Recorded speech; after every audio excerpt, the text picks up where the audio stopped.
भगवान श्रीकृष्णले लीला चरित्रको उपसंहरण गर्ने इच्छा गर्नुभयो र यदुवंशीहरूमा एक आपसमा झगडाको वातावरण बनाइदिनु भयो।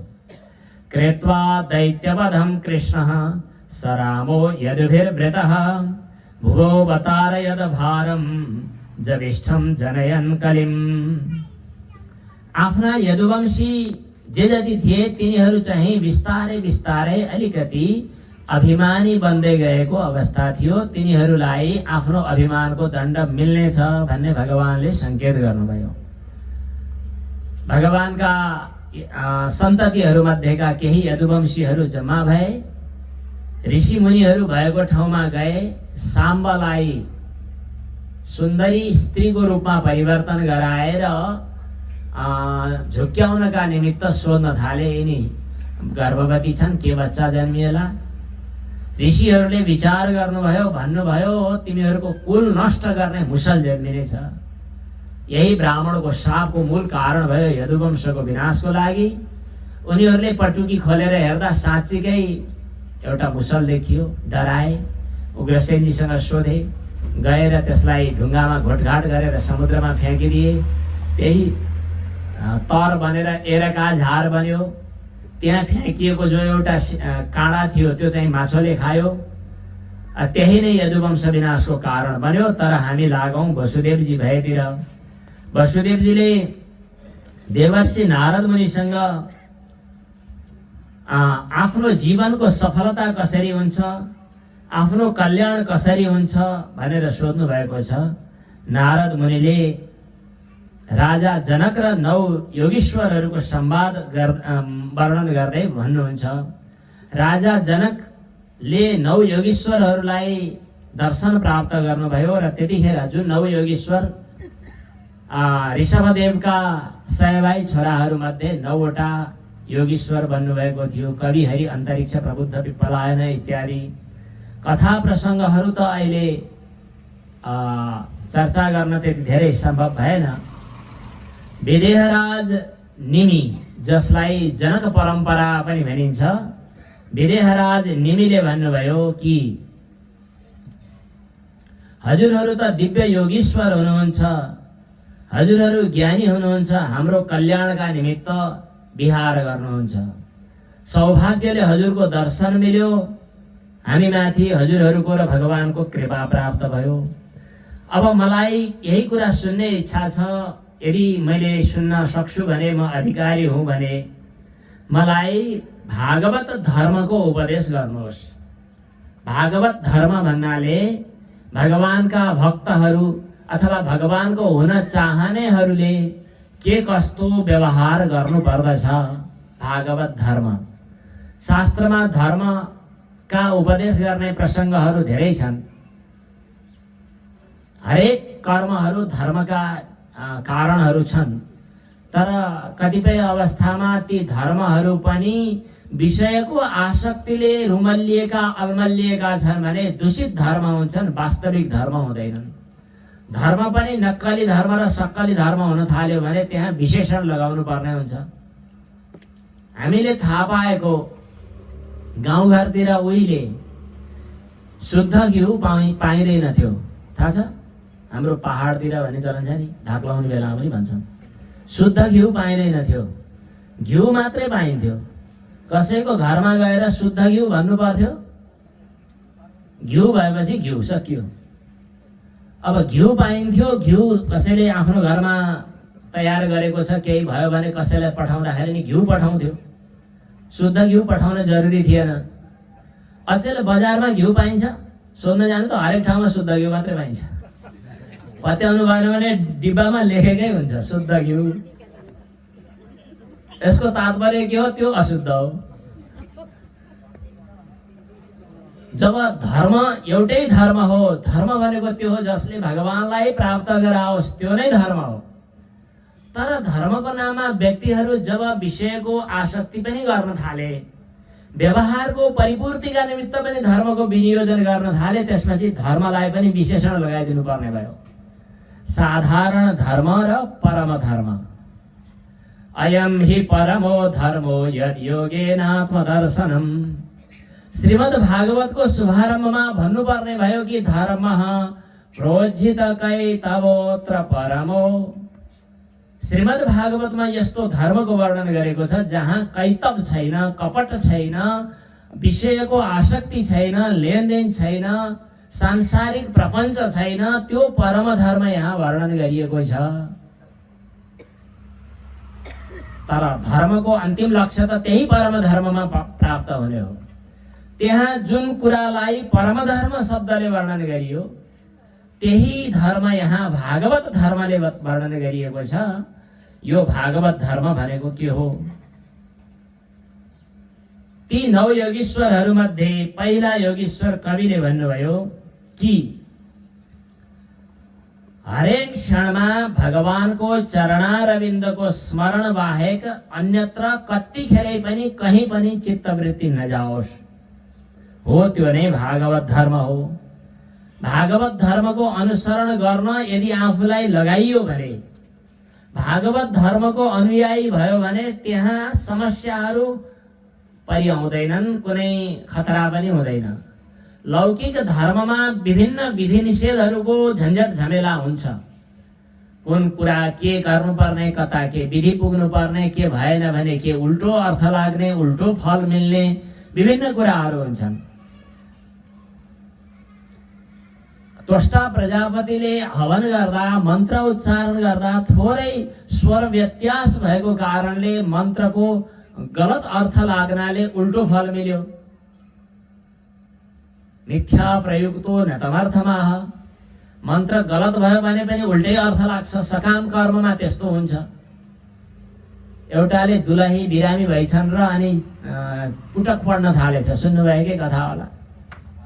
अनि पुटक पढ्ने बेलामा पण्डितजीले चाहिँ भार्याम रक्षतु भैरवी भन्ने बेला गलत गलत पढेछन् र भार्याम भक्षतु भैरवी भनेर पढेछन्। परिणाम के भयो? चण्डी सकिँदा नसकिँदै दुलही हरिओम तत्सत। उल्टो उल्टो पढेपछि उल्टो उल्टो अर्थ लाग्छ। कर्म गर्ने बेलामा, स्वाहा स्वधा गर्ने बेलामा अगाडि के गर्यो, पछाडि के गर्यो, झन्झट झमेला हुन्छ। हिजो अस्ति कता के प्रसङ्ग चल्दै थियो। गणेशजीलाई दुबो चढ्छ, तुलसी चढ्दैन। तुलसी चढायो भने त पापै लाग्ने होला। अब विभिन्न भेद बुद्धिहरू पनि यहाँनिर आउँछन्, जुन भेद बुद्धिका कारणले कहिले अर्थ राम्रो काम गरे भन्दा अनर्थ भइहाल्छ। त्यसकारणले लौकिक प्रयोजनको अपेक्षा राखेर यदि कर्म गरिएको छ भने ती कर्महरू राम्रो फल प्राप्तिका निमित्त सहयोगी होलान्, तर उत्तिकै खतरा रहन्छ तिनीहरूबाट उल्टो फल प्राप्त हुन पनि सक्छ।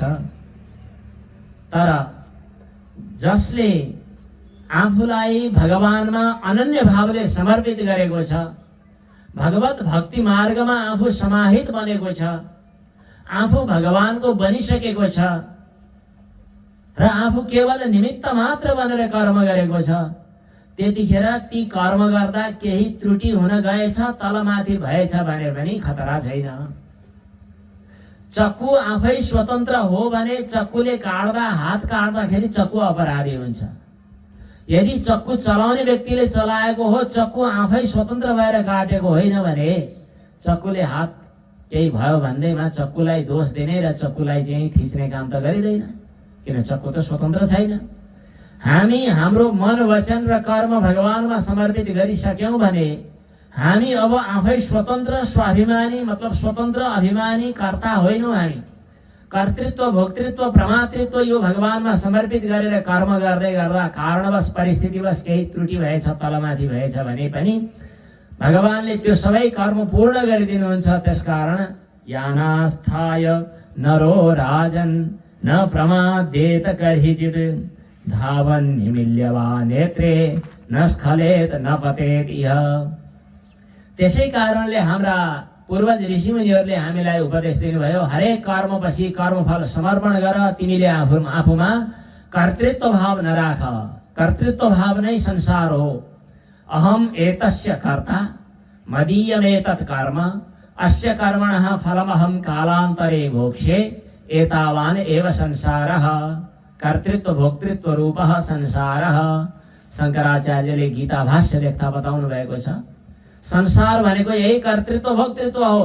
संसार रूपी समुद्रमा डुब्नु भनेकै कर्मसँग आफ्नो एउटा आग्रह सम्बन्ध हो। त्यो सम्बन्धलाई तोड्नका निमित्त हामीलाई सन्त महात्मा गुरुहरूले उपदेश दिनुभयो, तिमीले जुनसुकै कर्म गर्नुभन्दा अगाडि पनि भगवत भावले गर र कर्म गरिसकेपछि पनि कर्म फल समर्पण गर। यो हो भागवत धर्म।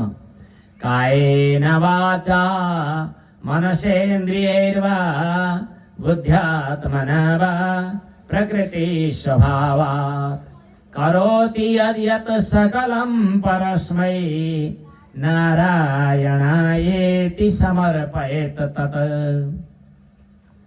शरीर मनले वचनैहरूले बुद्धि अहंकार प्रकृति जतिले गरिन्छ जो सब पुण्य पाप नारायणार्पण गर भक्ति साथ।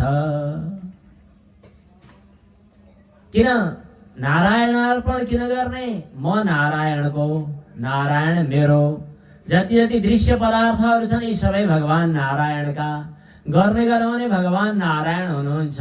भगवानले नै जन्म दिनुभएको छ, भगवानले नै लीला विस्तार गर्न आज्ञा गर्नुभएको छ, भगवानले नै अन्तिममा हामीलाई स्वीकार गर्नुहुनेछ।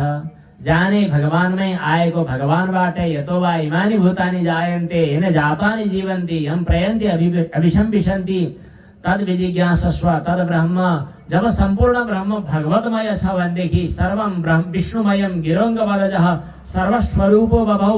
जब भगवान सर्वस्वरूप हुनुहुन्छ भने दिने पनि भगवान, दिने पनि भगवान, लिने पनि भगवान अनि सम्पूर्ण भगवतमय हुनुहुन्छ। अब त्यस्तो व्यक्तिलाई कहाँबाट भय हुने, कसको खतरा हुने?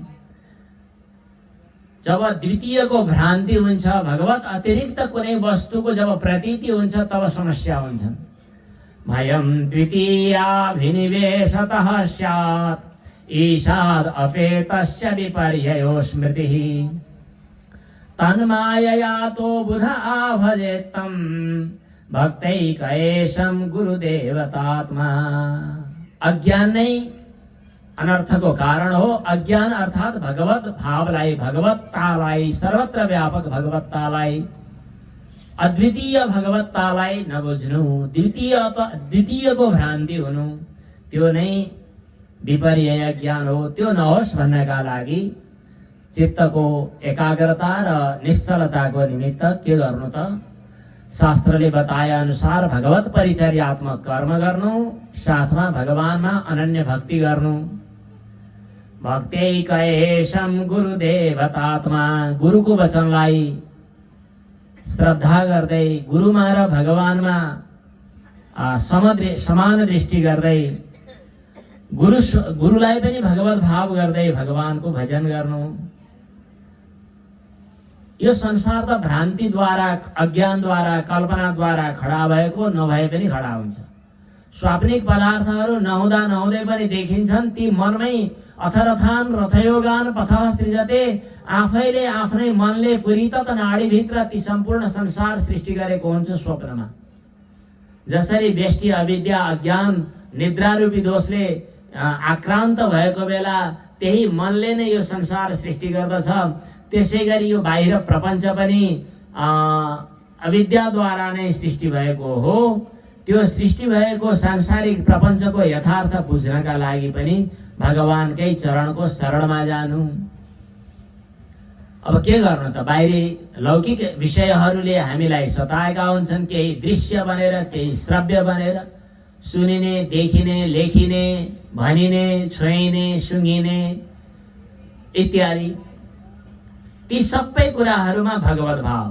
देख्दा जे देखिन्छ भगवत स्वरूप, सुन्दा जे सुनिन्छ भगवानको लीला चरित्र श्रवण, अनि हरेक वस्तुको अनुभव गर्दा त्यहाँ भित्र खोजी गर्दै जाँदा वास्तविक तत्त्व त वही परमात्मा हो, भगवानकै स्मरण। यसो गर्दै गर्दा कतिपय अवस्थामा भगवत तत्त्वको अनुभव हुन्छ भने कतिपय अवस्थामा भगवानका लीला चरित्रको अनुभव हुन्छ। दुवै प्रसङ्गमा ऊ मस्त हुन्छ, किनभने ऊ भगवानको साथमा छ, भगवानकै अनुभव गरिरहेको छ। भगवानको लीला चरित्रको गायन गर्छ, भगवानको लीला चरित्रको स्मरण गर्दै ऊ चाहिँ नाच्छ, केही अरू अनौठा लीलाहरू गर्दछ। कहिले अलौकिक लीला जस्तो देखिन्छ, तर पनि उसले भगवानको सेवा गरिरहेको हुन्छ। सायद पूर्व प्रसङ्गमा पनि चर्चा गरियो कि एकजना महात्मा कोही हुनुहुन्छ। महात्माले बिहान उठेर दर्शन गर्न गएको यसो गर्नुहुन्छ, यसो यसो, अनि घरिघरि यसो यसो के गर्नु भएको हो? अचेल चाहिँ व्यायाम गर्ने भन्छन् नि, एक्सर्साइज गर्ने, त्यही एक्सर्साइज गर्नुपर्छ भनेर कुन चाहिँले लगाइदिएछ कि क्या हो? महात्माले बिहान बिहानै जब पाठ पूजा छोडेर एक्सर्साइजतिर लाग्नु भएको हो कि क्या हो? जिज्ञासा भयो। हजुर के गर्दै हुनुहुन्छ? उहाँ त के यही भन्नुहुन्छ कि यादोहने बहनने मथनो पलेप प्रेङ्खेङ खनार्भ रुदितो क्षणमार्जनादौ। गोपीहरूले भगवान श्रीकृष्णको स्मरण गर्दै गाईको दुध दुहिरहेका छन्। यादोहने वहनने ढिकी कुटिरहेका छन्, मुसल उखल कुटिरहेका छन्। मथनो पलेप दही मन्थन गरिरहेका छन्, घर लिपिरहेका छन्। बच्चालाई कोर्कामा झुलाइरहेका छन्, तर भगवानको स्मरण गर्दै। प्रेङ्खेङ खनार्भ रुदितो क्षणमार्जनादौ। यी हरेक अवस्थामा भगवत लीला चरित्रको स्मरण गर्दै गोपी भावमा आफूलाई पुर्याएर यदि व्यवहार गरिन्छ भने शरीरमा स्वस्थता त आफै हुन्छ। अब शरीर, जड शरीरलाई, यो हाडछाला रगत मासुको मुर्दालाई बलियो बनाउनका लागि एक्सर्साइज गरेर पुण्य हुन्छ? केही एक्सर्साइजको आवश्यकता नै परेन। यो मुर्दा शरीरलाई महत्व दिएर गरिएको एक्सर्साइज त मुर्दावाद। के भने हो? मुर्दालाई आत्मा ठान्ने सिद्धान्तलाई मुर्दावाद भनिन्छ। चतुर्थ स्कन्धमा सती सावित्री, सतीको प्रसङ्गमा आएको छ। कुणपात्मवादी नाम, जसले शरीरलाई, यो मुर्दालाई आत्मा ठान्छ, त्यस्ता व्यक्तिले नै भगवान शिवजीको निन्दा गर्छ होला। त्यहाँनेरि कुणपात्मवादी शब्द आएको छ, जसले मुर्दालाई आत्मा ठान्छ। भागवत धर्ममा त्यो प्रक्रियाको अवलम्बन हुन्छ। स्वाभाविक रूपमा भगवानको नित्य निरन्तर परिचर्या गरिरहेको भावना, गोपी भावना। यादोहने बहनने मथनो पलेप प्रेङ्खेङ खनार्भ रुदितो क्षणमार्जनादौ। गायन्ति चैनमनुरक्त धियो श्रुकण्ठ्यो धन्या व्रजस्त्रियौरुक्रमचित्तयानाः। शृण्वन् सुभद्राणि रथाङ्गपाणेर्जन्मानि कर्माणि च यानि लोके। गीतानि नामानि तदर्थकानि गायन विलज्जो विचरेत असङ्गः। यो श्लोकको अर्थ चाहिँ लगाउँला बिस्तारै, नलगाए पनि हुन्छ। हजुरहरूसँग सोध्न मन लाग्यो, घरमा प्राय मोबाइल त ल्याइदिएकै हुन्छन् छोराछोरीहरूले। नयाँ पुस्ताकालाई कसरी ल्याइदिनु पर्ने आफै किनेकै हुन्छन्। मोबाइलमा विभिन्न दृश्यहरू हेर्ने चलन छँदैछ सबैको। तपाईँको मोबाइलमा खाली भएको बेला के बज्छ? मलाई भन्नु पर्दैन, आफैलाई सोध्नु। अनि त्यो दृश्य हेर्दा के दृश्य हेर्नुहुन्छ? कुन दृश्य हेर्दा आँखा एकछिन अड्याउनुहुन्छ? यदि अहिले त राम्रो अवसर पनि छ भगवत कथा श्रवण गर्न, भगवत भक्तिमा तत्लीन हुन। सन्त महात्माहरूले, वृन्दावनवासी सन्त महात्माहरूले, काशीवासी सद्गुरुदेवहरूले, अन्यत्रका पनि महात्माहरूले वाचन गरिरहेका कथाहरू श्रवण गर्न पाइन्छ। भगवानका नाम संकीर्तनहरू घरमा गुन्जायमान हुन सक्छन्। भगवानका लीला चरित्रहरूको अनुस्मरण गर्न सकिन्छ। हरेक क्षण आफूलाई तन्मय बनाउने आधारहरू पनि हामीसँग हात हातमा छन्, तर पनि हामी सांसारिक विषय भोग र सांसारिक वैभवका कुराहरू मात्र हेरिरहेका हुन्छौँ। भागवत धर्म त्यो हो जसले हामीलाई निरन्तर भगवत स्मरण बाहेक अन्यत्र चाहिँ बहकिन नदेओस्। भगवत भावमा तन्मय हुँदा कहिले हाँस्छ, कहिले रुन्छ, कहिले मजा मानिरहेको छ, कहिले व्यवहार गर्छ, कहिले गर्दैन। जे गर्दा पनि ऊ भगवानको परिचर्या गरिरहेको छ। हरेक व्यक्तिलाई हेर्दा, हरेक वस्तुलाई हेर्दा उसले भगवत भावले नै प्रणाम गर्दछ। खं वायुमग्निं सलिलं महिंश्च ज्योतिंषि सत्त्वानि दिशो द्रुमादीन् सरित समुद्राश्च हरे शरीरम। यो सम्पूर्ण दृश्य प्रपञ्च भगवानको शरीर हो। जे जति पदार्थहरू छन् सबैलाई भगवान सम्झेर प्रणाम गर्ने। भक्तवत्सल भगवानको, सर्वव्यापक सर्वान्तर्यामी प्रभुको। एउटा सानो अखण्डानन्दजीसँग सम्बन्धित प्रसङ्ग छ, कहिलेकाहीँ भन्ने गरेको सुन्नु पनि भयो होला। अखण्डानन्दजी भगवानको भक्तिमा तल्लीन हुनुहुन्छ। उहाँ सन्यासी। सन्यास लिने बेलामा प्राय गुरुहरूले भन्ने गर्नुहुन्छ, अब कसैलाई नमस्कार गर्ने होइन। सन्यासीहरूले अरूलाई नमस्कार गर्दैनन्, ननमेत कदाचन के भन्ने छ। अखण्डानन्दजीले सबैलाई नमस्कार गर्नुहुन्थ्यो। कतिपय उहाँका शिष्यहरू त के भनौँ र, अरू समकक्षीहरू सतीर्थहरूले मन पराएनन् यो कुरा। सन्यासी भएपछि सन्यासीहरूको धर्म पालन नगर्ने, जसलाई पनि नमस्कार गर्दै हिँड्ने, यो त नराम्रो भयो। गुरुजीलाई गएर शिकायत गरे। अखण्डानन्द पहिला गृहस्थ हुनुहुन्थ्यो। अखण्डानन्द यो गृहस्थ आश्रमबाट आएकालाई सन्यास धर्मको खासै मतलबै हुँदैन। अखण्डानन्दजीले त सबैलाई नमस्कार गर्नुहुन्छ। गुरुजीले सोध्नुभयो, तिमीले अरूलाई नमस्कार गर्छौ र? अखण्डानन्दजीले भन्नुभयो, मैले त अरू कसैलाई नमस्कार गर्दिन, भगवानलाई नमस्कार गर्छु। त्यसैले हरेकलाई नमस्कार गर्ने बेला भन्ने गर्दछु, नारायण। नमस्कार गर्दा नारायण भन्नुहुन्छ हजुरले? के भनेको त्यो? कसलाई नमस्कार गरेको? नारायणलाई नमस्कार गरेको। अनि उत्तिखेरै बिर्सेर मनुष्य भाव किन हुन्छ त फेरि? त्यो मनुष्य भाव नहोस्, इतर भाव नहोस् भनेर हरेक वस्तुमा, हरेक व्यक्तिमा भगवत भाव होस् भन्ने ठानेर हरेकलाई नारायण गर्ने अभ्यास गरेको।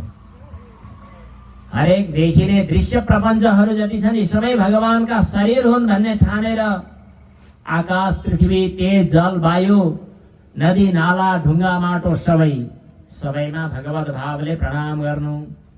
यस प्रकार अनन्य भावले भगवानको भक्ति गर्दै गर्दा एकैचोटि ज्ञान, भक्ति र वैराग्य तिनटै प्रकट हुन्छन्।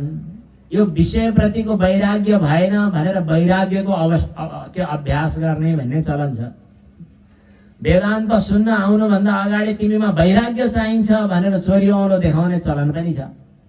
साधन चतुष्टय सम्पन्नाधिकारिणां मोक्ष साधन भूतम तत्व विवेक प्रकारम वक्ष्यामः। तत्व ज्ञान सिक्न आउने हो भने चारवटा साधन सम्पन्न भएर आऊ। चारवटा साधन भनेका के हुन्? नित्य अनित्य वस्तु विवेक, इह मूत्रार्थ फलभोग विराग, समाधि सड्क सम्पत्ति, मुमुक्षुत्वम चेति। र वैराग्य नभइकन खबरदार, ज्ञान शून्य अधिकार छैन। अब वैराग्य हुने कसरी हो? जहाँ रसबुद्धि छ, जहाँ यो ठिक हो, यो मलाई काम लाग्ने चिज हो, यो महत्त्वपूर्ण चिज हो भन्ने आसक्ति हुन्छ, त्यो आसक्ति भएसम्म वैराग्य कसरी हुन्छ? विषयको परित्याग हुन सक्छ, म खान छोड्छु भन्न सक्छ, म कपडा लगाउँदिन भन्न सक्छ, म यो हात सूर्यलाई चढाएँ भनेर यसो गर्न सक्छ, म खडे बाबा हुँ भन्न सक्छ, म चाहिँ के छोडेँ, यो काम खान छोडेँ भन्न सक्छ, मैले यो व्रत लिएँ भन्न सक्छ। तर त्यसप्रतिको आसक्ति छुट्छ कि छुट्दैन? विषया विनिवर्तन्ते निराहारस्य देहिनः रसवर्जम। विषयको निवृत्ति होला तर विषयको आसक्ति चाहिँ नहट्न सक्छ। विषयको आसक्ति समेत हट्नको लागि के गर्नु पर्दछ? भगवानको चरणको शरणमा पर्नु पर्दछ। परम दृष्ट्वा निवर्तते। भगवत गुणानुवर्णनबाट हुने आनन्द, भगवत दर्शनबाट हुने आनन्द, भगवत स्मरणबाट हुने आनन्द, भगवत नाम संकीर्तनबाट हुने आनन्दको यदि अनुभव हृदयभित्र भयो भने यो तुच्छ पाली हृदयको मनको स्वभाव के छ? राम्रो चिजको पछि लाग्छ। मलाई महत्त्वपूर्ण चिज यो हो भन्ने थाहा भइसकेपछि अब ती तुच्छ विषयप्रति अनुराग कसरी हुन्छ र? शास्त्रकारहरूले एउटा सानो दृष्टान्त दिने गर्दछन्। कोही एकजना मान्छेलाई भोक लागेको थियो, ज्यादै भोक लागेको थियो। साह्रै भोकाएको बेलामा खानाका निमित्त मिठो यो पायस तयार भएको छ, मिठो एकदम सुगन्धित मङ्ग बसाइरहेको छ, मसलादार पायस। त्यो पायस खान भनेर ठिक्क परेको, तयार भएको एकजनाले आएर हतार हतारमा संकेत गरिदिए कि त्यहाँ त अघि सर्पको विष परेको छ, सर्प त्यहाँ चोपिएको छ, अब खान हुँदैन। अब यसपछि जतिसुकै मिठो भए पनि त्यसप्रति मनमा आसक्ति हुँदैन। जसरी यो मेरो लागि हितकर होइन भन्ने थाहा पाएपछि त्यो वस्तुमा आसक्ति हुँदैन, त्यसै गरी सांसारिक प्रपञ्चहरू, सांसारिक विषयहरू वास्तवमा मेरो कल्याणदायी होइनन्, मेरो लागि कल्याण गर्नेवाला छैनन् भन्ने कुरा थाहा पाइसकेपछि, विषय विषय समान हो भन्ने थाहा पाइसकेपछि स्वाभाविक रूपमा त्यसमा वैराग्य बन्छ। तर त्यो वैराग्य आग्रहपूर्वक वैराग्य बनाउँछु भनेर बन्नेवाला छैन।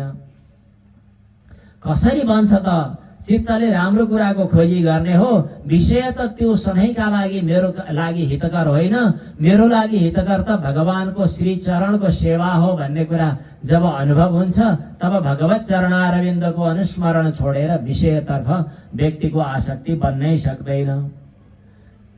त्यसैले भगवत चरणको शरणमा परेका व्यक्तिहरूका लागि स्वाभाविक रूपमा वैराग्य पनि हुन्छ।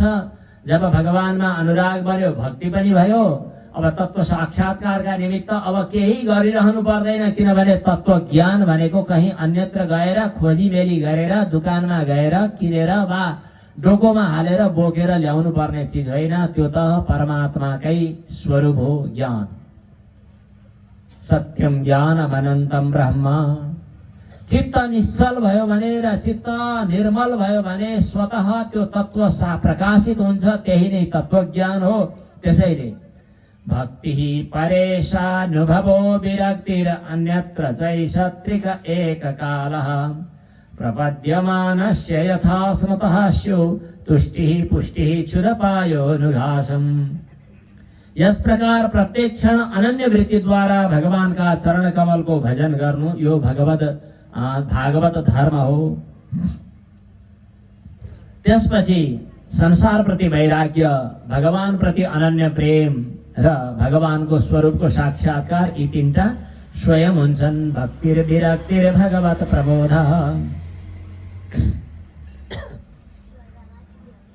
त्यसपछि दोस्रा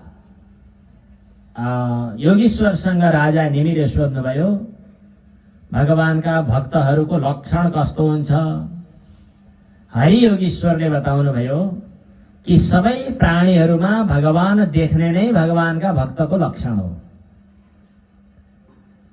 मूर्तितिर देख्ने, ठुला बडा गुरुहरूलाई चाहिँ ठुला बडा हुनुहुन्छ क्यारे भनेर प्रणाम पनि गर्ने, सामान्य तुच्छ मानिसहरूलाई यी त तुच्छ हुन् भन्ने पनि ठान्ने, अलिकति थोरै भेद भाव पनि रहन्छ। त्यस किसिमका भक्तहरू चाहिँ मध्यम कोटिका भक्तहरू हुन्। अब मौका परेको बेलामा धोती पाटा फेरेर गएर खूब पूजाआजा गरे झै पनि गर्ने, एक दिन चाहिँ आवश्यकता भन्दा बढी श्रद्धा पनि प्रकट गर्ने, तर बाहिर निस्किएर भगवानका भक्तसँग झगडा गर्ने, अरू व्यक्तिहरूमा पनि भगवत भाव नगर्ने, विषयको आसक्ति चाहिँ साथमा राख्ने, यी चाहिँ एकदमै निम्न कोटिका प्राकृत भक्तहरू हुन्। सर्वश्रेष्ठ भक्तहरूले त के गर्दछन् त भन्दा नित्य निरन्तर भगवानको गुणानुवर्णन र गुणस्मरणमा भगवत चिन्तनमा आफूलाई लगाइदिन्छन्। तिनीहरूलाई विषय भोग गर्दा मानव तिनै लोकको वैभव प्राप्त भयो भने पनि कुनै खुसी मक्ख पर्दैनन् र ठुलै घाटा पर्यो भने पनि उनीहरू दुखी हुँदैनन्। गृहीत्वापीन्द्रियैरर्थान् यो न दृष्टि न हृष्यति विष्णोर्मायामिदं पश्यन् सवै भागवतोत्तमः। भागवतको लक्षण बताउँदै भन्नुहुन्छ, वैष्णव लक्षण बताउँदै भन्नुहुन्छ यहाँ कि त्रिभुवन विभव हे तवे प्यकुण्ठ। यो पृथ्वीको साम्राज्य तिमीलाई प्राप्त हुने भयो, स्वर्गलोकको पनि साम्राज्य तिम्रो हो, पाताल स्वर्ग मर्त्य पाताल तिनै लोकको साम्राज्य तिमीले प्राप्त गर्यौ भनेर भन्दा पनि जसको मनमा अलिकति पनि कुण्ठा, उत्सुकता, रहर, स्पृहा जाग्दैन, सामान्य तुच्छ थोरै पैसा, अलिकति जग्गा जमिन, घर गाडी घोडा इत्यादि, अनि छोराछोरीको विदेशको भिजा अनि तेल भिसा, यी सबै कचाकुचुक मिल्दा खुसी हुने कुरो त तुच्छतम कुरो। तिनै लोकको वैभव प्राप्त गर्छु भन्दा पनि, प्राप्त हुने भयो भन्दा पनि अलिकति पनि जसको चित्त भगवानको चरणारविन्दलाई छोडेर विचलित हुँदैन, त्यो नै सर्वश्रेष्ठ वैष्णव हो। त्रिभुवन विभव हे तवेप्यकुण्ठ स्मृतिरजितात्मसुरादिभिर्विमृग्यात् न चलति भगवत् पदारविन्दात् लवनिमिषार्धमपि यः स वैष्णवाग्र्यः। सबैले यो सुन्नु पर्दछ, बुझ्नु पर्दछ। विशेष गरी आफूलाई वैष्णवको रूपमा चिन्न चिनाउन चाहनेहरूले वैष्णवको यो लक्षण त बुझ्नै पर्दछ कि मेरो विषय भोगका बेला, सांसारिक वस्तुहरू प्राप्त गर्न लागेको बेला चित्त हलचल हुन्छ कि हुँदैन। यदि हुन्छ भने त्यहाँ वैष्णवको लक्षण घटित भएन। भगवत उरुविक्रमाङ्घ्रि शाखा नखमणि चन्द्रिकया निरस्ततापे हृदि कथमुपशीलतां पुनः सह प्रभवति चन्द्रैवोदितेर्कतापः। जसरी चन्द्रमाको किरणले शीतलता छरिरहेको बेला अरू कुनै सूर्यको ताप सन्तापले सताइरहेको हुँदैन, त्यसै गरी जसको हृदयमा भगवानको चरणको ध्यान गर्दा भगवानका श्री चरणको नखमणि चन्द्रिकाले सम्पूर्ण हृदयभित्रका सन्तापहरूलाई समाप्त गरिदिसकेको छ, त्यसका मनमा अरू सांसारिक विषयहरूको राग द्वेषको सन्तापले कसरी सताउला र। त्यसैले भगवानका भक्तहरूको त्यो लक्षण हो जसले नित्य निरन्तर भगवत चरण स्मरणमा आफूलाई समर्पित गरिदिएका छन्। सभवती कसरी भन्दा प्रणय भक्ति रूपी डोरीले आफ्नो मन रूपी पशुलाई भगवानको श्री चरणमा पशुपति भगवानमा समर्पित गरिदिएका छन्। प्रणय रसनया धृताङ्घ्रि पद्मः सभवती भागवत प्रधान उक्तः। यसपछि भगवानको माया कस्तो हुन्छ भनेर सोध्नु भएको छ। अर्का योगीश्वरले भगवानको मायाको चर्चा गर्नुभयो। यो सम्पूर्ण सृष्टिको मूल कारण भगवानकै माया हो। यो भगवानको मायालाई पार पर्ने कसरी हो त? प्रबुद्ध नाम गरेका अर्का योगीश्वरले भन्नुभयो, भगवानकै शरणमा रहेर त्यसका निमित्त आवश्यक पर्ने आफ्ना सदाचारहरू, शौच, सन्तोष, तपस्या, स्वाध्याय, ईश्वर परिनिधान, यम नियम आदिहरूको पनि अवलम्बन गर्नु, तर साथसाथमा भगवत भावमा आफूलाई तन्मय बनाइदिनु। भगवानका भक्तहरूले मायालाई सहजै तर्छन्, किनभने जो भगवानको भइसक्यो त्यसलाई मायाले के को अलमा ल्याउने। त्यसैले भक्त्या सञ्जातया भक्त्या बिभ्रत्युत्फुलकान्तनं क्वचित् रुदत्यच्युत चिन्तया क्वचित् हसन्ति नन्दन्ति वदन्त्यलौकिकाः गायन्ति नृत्यन्ति अनुशीलयन्त्यजं भवन्ति तुष्टिं परमेत्य निर्वृताः। अब त्यसपछि नारायणको निष्ठा के हो भनेर भन्दा पिपलायन नाम गरेका योगीश्वरले बताउनु भयो, सम्पूर्ण संसारको मूल अधिष्ठान भगवान नारायण हुनुहुन्छ। अनात्म पदार्थको निषेध गर्दै गर्दै जाँदा जो बाँकी रहन्छ, तस्मात् एकः शिष्यते शेष संज्ञः, त्यो मूल अधिष्ठान भगवान हुनुहुन्छ, जो बिना निषेधको पनि सिद्धि हुँदैन। वस्तुतः सम्पूर्ण प्रपञ्च पनि ब्रह्ममा नै खडा भएको हो। ब्रह्म परमात्मा तत्त्व बाहेक अरू केही पनि छैन। यही भगवत नारायण निष्ठा हो। कर्मयोगको पनि चर्चा गर्नुभयो। यो कर्मयोगको पनि मूल रहस्य भगवत परिचर्या हो, भगवत भाव हो। अलिकति हामी चाहिँ सांसारिक विषयको संस्कारमा अल्मलिएका छौँ। हामीलाई लाउने खाने कुराहरूको झन्झट झमेलाले सताइरहेको छ। अनि हाम्रा हातले चाहिँ आदान गर्न चाहन्छ, पाउले चाहिँ नि गमन चाहन्छ, नाकले सुन्न चाहन्छ, जिब्रोले चाख्न चाहन्छ, कानले सुन्न चाहन्छ। यी इन्द्रियहरू छन्, तन्मात्राहरू छन्, विषयहरू छन्, पञ्चमहाभूतहरू छन्। यी भौतिक पदार्थहरूमा हाम्रो आग्रह छ। त्यसकारणले यिनलाई पनि भगवानमा समर्पण गर्नका लागि हामी उपचार अर्पण गर्दछौँ। 16 16 मनोवृत्तिहरूको समर्पण, पञ्चोपचार, पञ्चमहाभूतात्मक प्रपञ्चको समर्पण, पाद्यादि द्रव्यहरूको समर्पण गरेर भगवानको श्री विग्रहको, विशेष गरी हाम्रो त सौभाग्य साक्षात् भगवान नारायण सालग्राम बनेर हाम्रा घर घरमा विराजमान हुनुहुन्छ। यस्ता स्वयं अर्चा विग्रहको रूपमा अवतरित भगवान नारायण सालग्राम बनेर हुनुहुन्छ। भगवानको सम्पूजन विधिपूर्वक साँझ बिहान गर्नु यो चाहिँ कर्मयोगको मर्म हो। भगवानले बेला बेलामा अवतार लिनुहुन्छ। ती सम्पूर्ण अवतारको प्रयोजन पनि हामीलाई भगवानतर्फ अभिमुख गराउनु हो, पृथ्वीको भार हरण गर्नु हो। भक्तिहीन पुरुषहरू त संसारमा अल्मलिएका हुन्छन्। उनीहरूले शास्त्रले बताएका कर्महरूमा अल्मलिँदा अलमलमै परेर झन् भौतारिने पनि गर्दछन्। शास्त्रले एउटा उद्देश्यले बताएको हुन्छ, मान्छेले अर्को अर्थ लगाएर गडबडाउँछन्। जस्तै अब विवाह गर भन्यो शास्त्रले। विवाह गर भनेको चाहिँ विषय भोग गर भने हो र?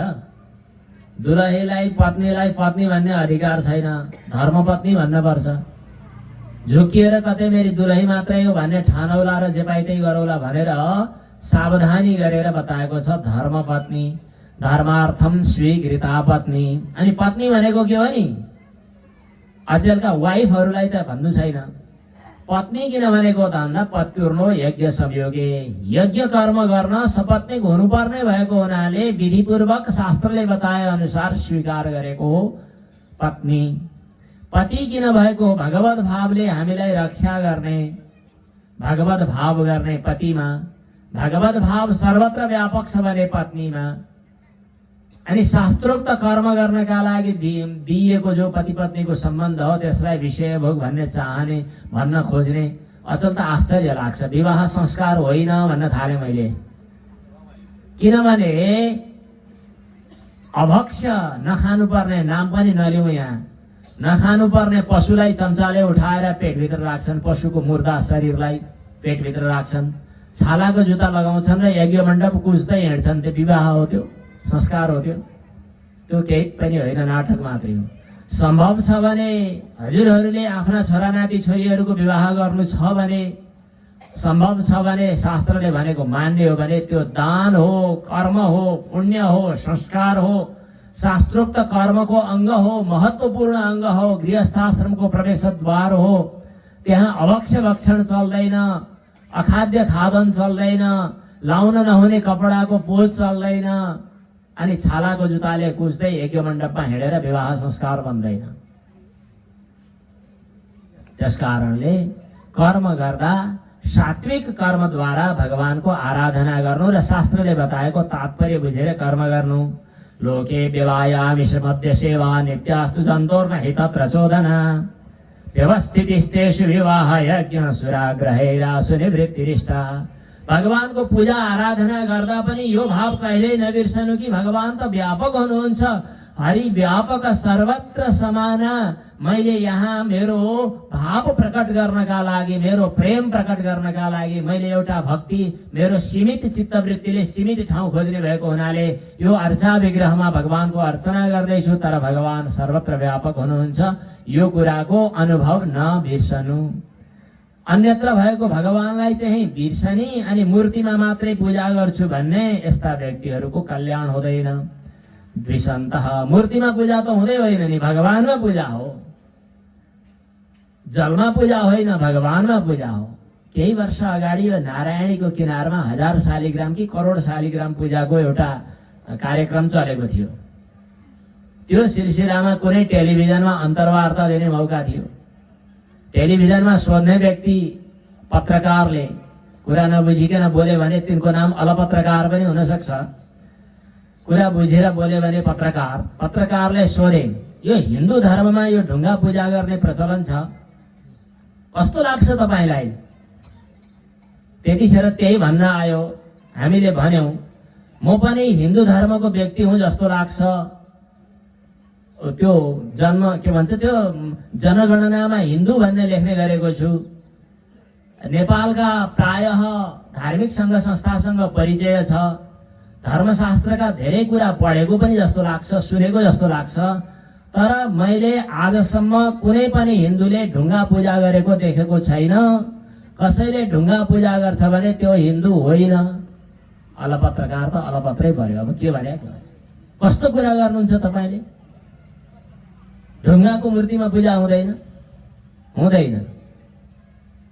जसले ढुङ्गो पूजा गर्छ त्यो हिन्दू नै होइन। अनि के भन्नुभएको हजुरले भनेर सोध्यो, दोहोऱ्याइकन। अनि मैले अन्तिममा भने आजसम्म कुनै पनि हिन्दूले पूजा गर्ने बेला ढुङ्गो नै मानौ, तिम्रो दृष्टिमा ढुङ्गै भएछ, ढुङ्गाको अगाडि बसेर ढुङ्गाको पूजा गरे भए के भन्थ्यो होला? हे ढुङ्गा, हजुरलाई प्रणाम छ, हजुरलाई पूजा गरे, मलाई कृपा गर्नुहोस् हे ढुङ्गा भनेको छ कुनै हिन्दूले आजसम्म? त्यस कारणले कुनै पनि हिन्दूले ढुङ्गाको पूजा गर्दैन। के गर्छ त? सर्वत्र भगवान हुनुहुन्छ, तर मैले आफ्नो भक्ति, आफ्नो प्रेम प्रकट गर्ने ठाउँ यो हो भनेर आफ्नो भावनाद्वारा भगवानलाई अनुभव गर्दछ। तर अनुभवसँगै उसले सोच्ने गर्दछ सर्वत्र भगवान हुनुहुन्छ। त्यसैले त हामी एउटा झार भनेर तिमीले भनिने तुलसी देखेर त्यहाँ भगवानकै पूजा गर्दछौ, लक्ष्मी नारायणाभ्याम नमः। अनि तिमीहरूले पानी भनेको ठाउँलाई हामीले भगवानको श्री विग्रहबाट प्रवाहित अमृत भन्ने ठानेर जलमा भगवान नारायण हुनुहुन्छ भन्दै आपो नारा इति प्रोक्ता आपो वै नरसो नवः तास्य यस्मात् अयनम तेन नारायणः स्मृतः। भगवान नारायणको पूजा गर्छौं। सूर्यलाई हेरेर सूर्य नारायण भगवान भनेर पूजा गर्छौं। वायुलाई हेरेर भगवान नारायण भनेर पूजा गर्छौं। सम्पूर्ण वस्तुहरूमा उही भगवत सत्ताको अनुभव गर्दछौं। त्यसैले त हामीहरू यो एउटा वैदिक सनातन धर्मको अनुयायी हुँदा गौरवको अनुभव गर्दछौं। दृशन्तः परकायेषु स्वात्मानं हरिमेश्वरम् मृतके सानुबन्धेष्विन् बद्धस्नेहा पतन्त्यधः। सर्वत्र व्यापक भगवानलाई अनुभव नगर्नेहरू तिनीहरूको कल्याण हुँदैन। समय समय अनुसार भगवानका अलग अलग स्वरूपको पनि ध्यान हुन सक्छ। विशेष गरी कलियुगमा हामीहरूले भगवानको यो दिव्य स्वरूपको ध्यान गर्नुपर्छ। ध्येयं सदा परिभवघ्नमभीष्टदोहं तीर्थास्पदं शिवविरञ्जिनुतं शरण्यं भृत्यार्तिहं प्रणतपालभवाब्धिपोतं वन्दे महापुरुष ते चरणारविन्दम इत्यादि 9 योगीश्वरहरूको संवाद देवर्षि नारद मुनिले वसुदेवजीलाई बताइदिनु भयो। वसुदेवजी कृतकृत्य हुनुभयो। नारद मुनिले भन्नुभएको थियो भगवान श्रीकृष्णलाई आफ्नो सन्तान मात्र, आफ्नो पुत्र मात्र नठान्नु, सर्वात्मा भगवान हुनुहुन्छ भनेर पूर्ण परमात्मामा पूर्ण सर्वतोभावेन समर्पणात्मक भक्ति गर्नु। त्यसपछि वसुदेवजी पनि कृतकृत्य हुनुभयो। अज्ञान रूपी मोहलाई परित्याग गर्नुभयो वसुदेव देवकीले। त्यसपछि ब्रह्मादि देवताहरू भगवान श्रीकृष्ण भएको ठाउँमा आए, दिव्य स्तुति गरे। भगवान श्रीकृष्णले देवताहरूलाई आज्ञा भयो कि मैले पृथ्वीको भार हरण गरिसकेको छु, स्वधाममा जाने तयारी गरिरहेको छु। देवताहरूले भगवानको संकेत बुझेर गए। उद्धवजीले भगवान भएको ठाउँमा एकान्तमा आएर भन्नुभयो, हजुरको चरण कमललाई मैले एक क्षण पनि त्याग्न सक्दिनँ। नाहं तवाङ्घ्रि कमलं क्षणार्धमपि केशव त्यक्तुं समुत्सहे नाथ स्वधाम नयमामपि। हजुर बिना हामी कसरी रहौँला? हजुरको प्रसाद स्वीकार गरेर हामीले समय यापन गरेका थियौँ, भगवत लीला रहस्य बुझेका थियौँ, हजुरको मायालाई जित्न सफल भएका थियौँ। आज अब हजुर बिना हाम्रो के गति होला? भगवानले भन्नुभयो, मेरो तत्वज्ञान, मेरो रहस्यलाई तिमीले बुझ, तिमी जहाँ जाँदा पनि मेरो अनुभव गर्नेछौ। भगवानले ज्ञानको उपदेश उद्धवजीलाई गर्नुभयो। जुन उपदेश गर्नुभयो त्यो उद्धव गीता हो। रहस्य छ यहाँ, विस्तृत रूपमा वर्णन गर्न समय रूपी भगवानले कति साथ दिनुहुन्छ। त्यसपछि उद्धवजीले भगवान श्रीकृष्णसँग जुन जिज्ञासा राख्नुभयो त्यसको उत्तर दिँदै भगवान श्रीकृष्णले एउटा दत्तात्रेय ऋषिको र यदुको प्रसङ्ग ल्याउनुभयो। यदु राजाले दत्तात्रेय जो मस्त भएर बसिरहेको देखेर हजुर केही सामग्री साथमा नभइकन पनि किन खुसी हुनुहुन्छ भनेर सोध्नुभयो। ब्रह्मज्ञानी दत्तात्रेय मुनिले भन्नुभयो मेरा धेरै गुरुबाट मैले शिक्षा लिएको छु, मेरा 24वटा गुरु छन् भन्नुभएको छ। पृथ्वीबाट गम्भीर हुन धैर्य धारण गर्न सिकेको छु, अनि पर्वतबाट पनि मैले सिकेको छु निश्चल रहन, वायुबाट पवित्र निर्मल हुन सिकेको छु, आकाशबाट पनि असङ्ग हुन सिकेको छु। यस्तै यस्तै मेरा धेरै गुरुबाट मैले धेरै कुरा सिकेँ। अग्निले पनि राम्रो नराम्रो दुवैलाई पचाइदिन्छ, सूर्य चाहिँ समान दृष्टि गरेर घुमिरहन्छन्। एउटा परेवाको हालचाल देखेर म आसक्त हुनु हुँदैन कहीँ पनि भन्ने मलाई लाग्यो। परेवा परेवीको प्यार ज्यादै थियो, अनि त्यो परेवा परेवीको ज्यादै प्यार भइरहेको अवस्थामा उनीहरू यस्तै उस्तै घुमिरहेका थिए। बच्चाको बचेराको प्यार थियो। त्यसै अवस्थामा ज्यादै आसक्ति भएको कारणले एउटाको प्यारले अर्कोले पनि शरीर त्याग्नु पर्यो। केही वास्ता नगरे पनि अजिङ्गरले भुँडी भरेकै छ, समुद्र ढुक्क बसेकै छ, अनि पुतलीले चाहिँ आसक्त हुँदाखेरि शरीर त्याग्नु परेको छ। मौरी चाहिँ जिब्रोमा आसक्त भएर मर्नु परेको छ। यस्तै यस्तै धेरैहरूलाई मैले गुरु मानेको छु। मैले त एउटी व्यभिचारिणी स्त्रीलाई पनि गुरु मानेको छु। अर्कोलाई पर्खेर बसिरहँदा रातभरि बस्नु पर्यो, कोही आएन, पछि दिक्क लाग्यो। हत्तेरिका यो हाडछाला रगत मासुको शरीरलाई पालन पोषण गर्न, इन्द्रिय तृप्त गर्नका लागि मैले व्यक्तिलाई कुरेर बसेँ। म त भगवानको शरणमा गएको भए कति राम्रो हुँदो भनेर त्यो पिङ्गला नाम गरेकी व्यभिचारिणी स्त्रीले भनेकी छ। विदेहानां पुरेत ह्यस्मिन् अहमेकैव मूढधि यान्यमिच्छन्ते सत्यस्माद् आत्मदात् काममच्युतात्। त्यस्तै एउटा लोहार दाइसँगबाट पनि मैले सिकेको छु। ऊ एकाग्र भएर अनन्य भावले रहँदाखेरि अरू बाहिरी कुरा केही पनि देखेन। यदि मनको एकाग्रता भयो भने संसारका विषयहरूले प्रपञ्चहरूले अलमल ल्याउँदैनन्। यो कुरा पनि मैले सिकेँ। एउटी नानीले आफूलाई वरण गर्नका निमित्त कन्या हेर्न आएका पाहुनाहरूलाई खाना खुवाउने क्रममा चुरा बज्यो। त्यो के भन्छ, त्यो ओखल चलाउँदा, अनि ती चुराहरू हटाउँदै हटाउँदै एउटा मात्रै राख्दा बजेन। त्यो देखेर मैले सिकेँ धेरैजना बस्यो भने सन्चै हुनुहुन्छ, घर कहाँ हो, अनि छोराछोरी कता छन्, त नि म पनि गएको हो अस्ट्रेलिया, त त्यहाँबाट सुरु हुन्छ अचेल। यी सबैलाई गुरु मानेको छु। यो प्रसङ्गबाट हामीलाई के शिक्षा मिल्छ? यदि हामीसँग त्यो जिज्ञासा छ, उत्सुकता छ भने हरेक दिनका घटनाले नयाँ नयाँ कुराहरू सिक्न सकिन्छ। जे कुरा सिक्ने आफूसँग योग्यता छ त्यही कुरा सिक्ने हो। भगवत भक्ति सिक्न, साधना सिक्न, जीवनको कर्तव्य के हो भन्ने सिक्न, म को हुँ, के थियो लक्ष्य, आएको हुँ यहाँ किन, तर केमा भुलेको छु, यो जिज्ञासाको समाधान खोज्न हरेक पदार्थहरूबाट शिक्षा लिन सकिन्छ। अरू छोडिदिउँ, मेरो यो शरीर जो छ यो शरीरलाई गुरु बनाउँछु मैले। यो शरीरलाई जति पालन पोषण गरे पनि यसले धोका दिन्छ। राम्रो बनाउँछु भनेर विभिन्न लाली पाउडरहरू के मलमहरू के भन्छ त्यो के हो त्यो घसेर यति राम्रो बनाउँछु भन्दा भन्दा जति धेरै वर्षसम्म मुसार्यो त्यति झन् नराम्रो र खिङ्रिङ्ग। पछि गएपछि आफ्नो अनुहार हेर्दा आफैलाई डर लाग्ने जस्तो बन्छ। यो धोकेबाज शरीर त यस्तो एउटा धोका दिनेवाला छ भने अरू संसारका विषयहरू पनि यस्तै छन्। बरु यो दुर्लभ मनुष्य शरीर प्राप्त गरेपछि भगवानको भजन गर्ने र जीवन सफल बनाउने यो काम गर्न त भइहाल्यो नि भनेर मैले यी सबै गुरुहरू माने।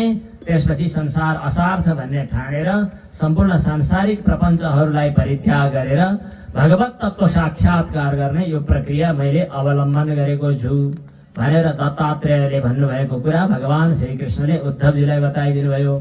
र संसारमा बाँधिनु भनेको के हो, मुक्त हुनु भनेको के हो, बाँधिने भनेको त गोठमा गाई बाँधे जस्तो, बाख्रो भेडो बाँधे जस्तो, भैँसी बाँधे जस्तो बाँधिने। बाँधिने भनेको घाँटीमा दाम्लो हुन्छ, वहाँ किलो हुन्छ, घाँस राखेका हुन्छ अनि खान्छ। हजुर हामीलाई बाँधेको भन्दा रिस उठ्छ होला, तर शास्त्रले भन्छ तिमीहरू संसारका जति जीवात्मा हौ सबै मायाको बन्धनले, अज्ञानको बन्धनले बाँधिएका छौ। अझ शैव परम्परामा त यतिसम्म भनिन्छ कि तिमीहरू सबै संसारका जीवात्माहरू पशु हौ। त्यसो भए हाम्रो उद्धार कसरी हुन्छ? तिम्रो मालिकको शरणमा जाऊ। तिम्रो मालिक भगवान पशुपति हुनुहुन्छ। अविद्या, आसक्ति, अज्ञान, संसार प्रतिको मोह, माया, ममताको बन्धनले घाँटीमा घाँटीपासो लगाएको छ अनि गएर तिमी विषयको दाम्लोमा किलोमा बाँधिएका छौ। यो बाँधिएको भन्ने कुरा चाहिँ हत्तपत्त विश्वास लाग्दैन, तर कहिलेकाहीँ थाहा पाउन सकिन्छ। घटना देखेर थाहा पाइन्छ। यी हरेक घटनाहरू गुरुहरू। एक दिन एउटा साथीसँगै कहीँ बाटोमा हिँड्दै थियौँ हामी। हिँड्ने क्रममा अलि पर एकजना मान्छेले एउटा गाईलाई डोर्याइरहेका थिए। मैले सोधेँ, गाईले मान्छेलाई डोर्याएको छ कि मान्छेले गाईलाई डोर्याएको छ हेर त भने। ती मित्रले भन्नुभयो, तपाईँ आँखा देख्नुहुन्न कि क्या हो? मान्छेले गाई डोर्याएको छ नि, त्यति पनि थाहा छैन? ए हो, कसरी डोर्याएको छ नि? गाईको घाँटीमा दाम्लो छ, त्यो दाम्लोको अर्को टुप्पो मान्छेले हातमा समातेको छ र मान्छेले जता जता हिँड भन्यो त्यतै त्यतै गाई हिँडिराखेको छ। अनि मान्छेले गाई डोर्याएको भएन त? ए त्यस्तो पो हो कुरो। ल ठिकै छ। अब बिस्तारै बिस्तारै त्यही बाटो अलि नजिक गयौँ। नजिक गएपछि मसँग साथमा छाता थियो। छाता यस्तो गरी घडक्क पारेर खोलिदिएको, गाई चम्कियो। पहाडतिरको गाई त चमक्क चम्किएपछि त बुर्क उफ्रिएर हिँड्छ। अब गाई भाग्न थाल्यो खेतमा, बुर्कुसी मारेर पुच्छर उचालेर, अनि मान्छे पछि पछि कुद्यो। अब त्यसपछि गाईले मान्छे डोर्यायो कि मान्छेले गाई डोर्यायो? अब अघि त आँखाले देखिने डोरो थियो र भनेको तपाईँले पत्याउनु भयो। अब डोरो छैन, मान्छेका घाँटीमा डोरो छ, अनि किन डोर्याएको त? गाईले बाछोलाई, के अरे मान्छेले त्यो गाईलाई। तात्पर्य के हो भने त्यो गाई मेरो सम्पत्ति हो, त्यो लगेर पाल्नुपर्छ। बच्चा जन्मिन्छ, बाछाहरू हुर्किन्छन्, दुध बेच्नु छ अथवा दुध निकाल्नु छ, त्यो मेरो हो भन्ने किसिमको ममताको, आसक्तिको बन्धन जो हो, त्यो बन्धनले हामीलाई बाँधेको छ। यतिसम्म एक दिन सत्सङ्गका लागि जाउँ भन्यो भने फुर्सद छैन, पक्कै पनि केहीले बाँध्यो। आउन त हुने थियो, के गर्ने? बुहारी जागिरमा गई, छोरो पनि विदेश गइसक्यो, नाति हेर्नु पर्ने, त्यस कारणले कथा सुन्न आउनै पाइएन। हजुर म त यसो अहिले प्रणाम गर्न आएको भन्दै फुत्त जानुभएको थियो एकजना माताजी। केहीले बाँधो त। अब वस्तुले बाँध्यो कि भन्ने हजुरहरूलाई लागेकै होला, त्यो ठिक छ।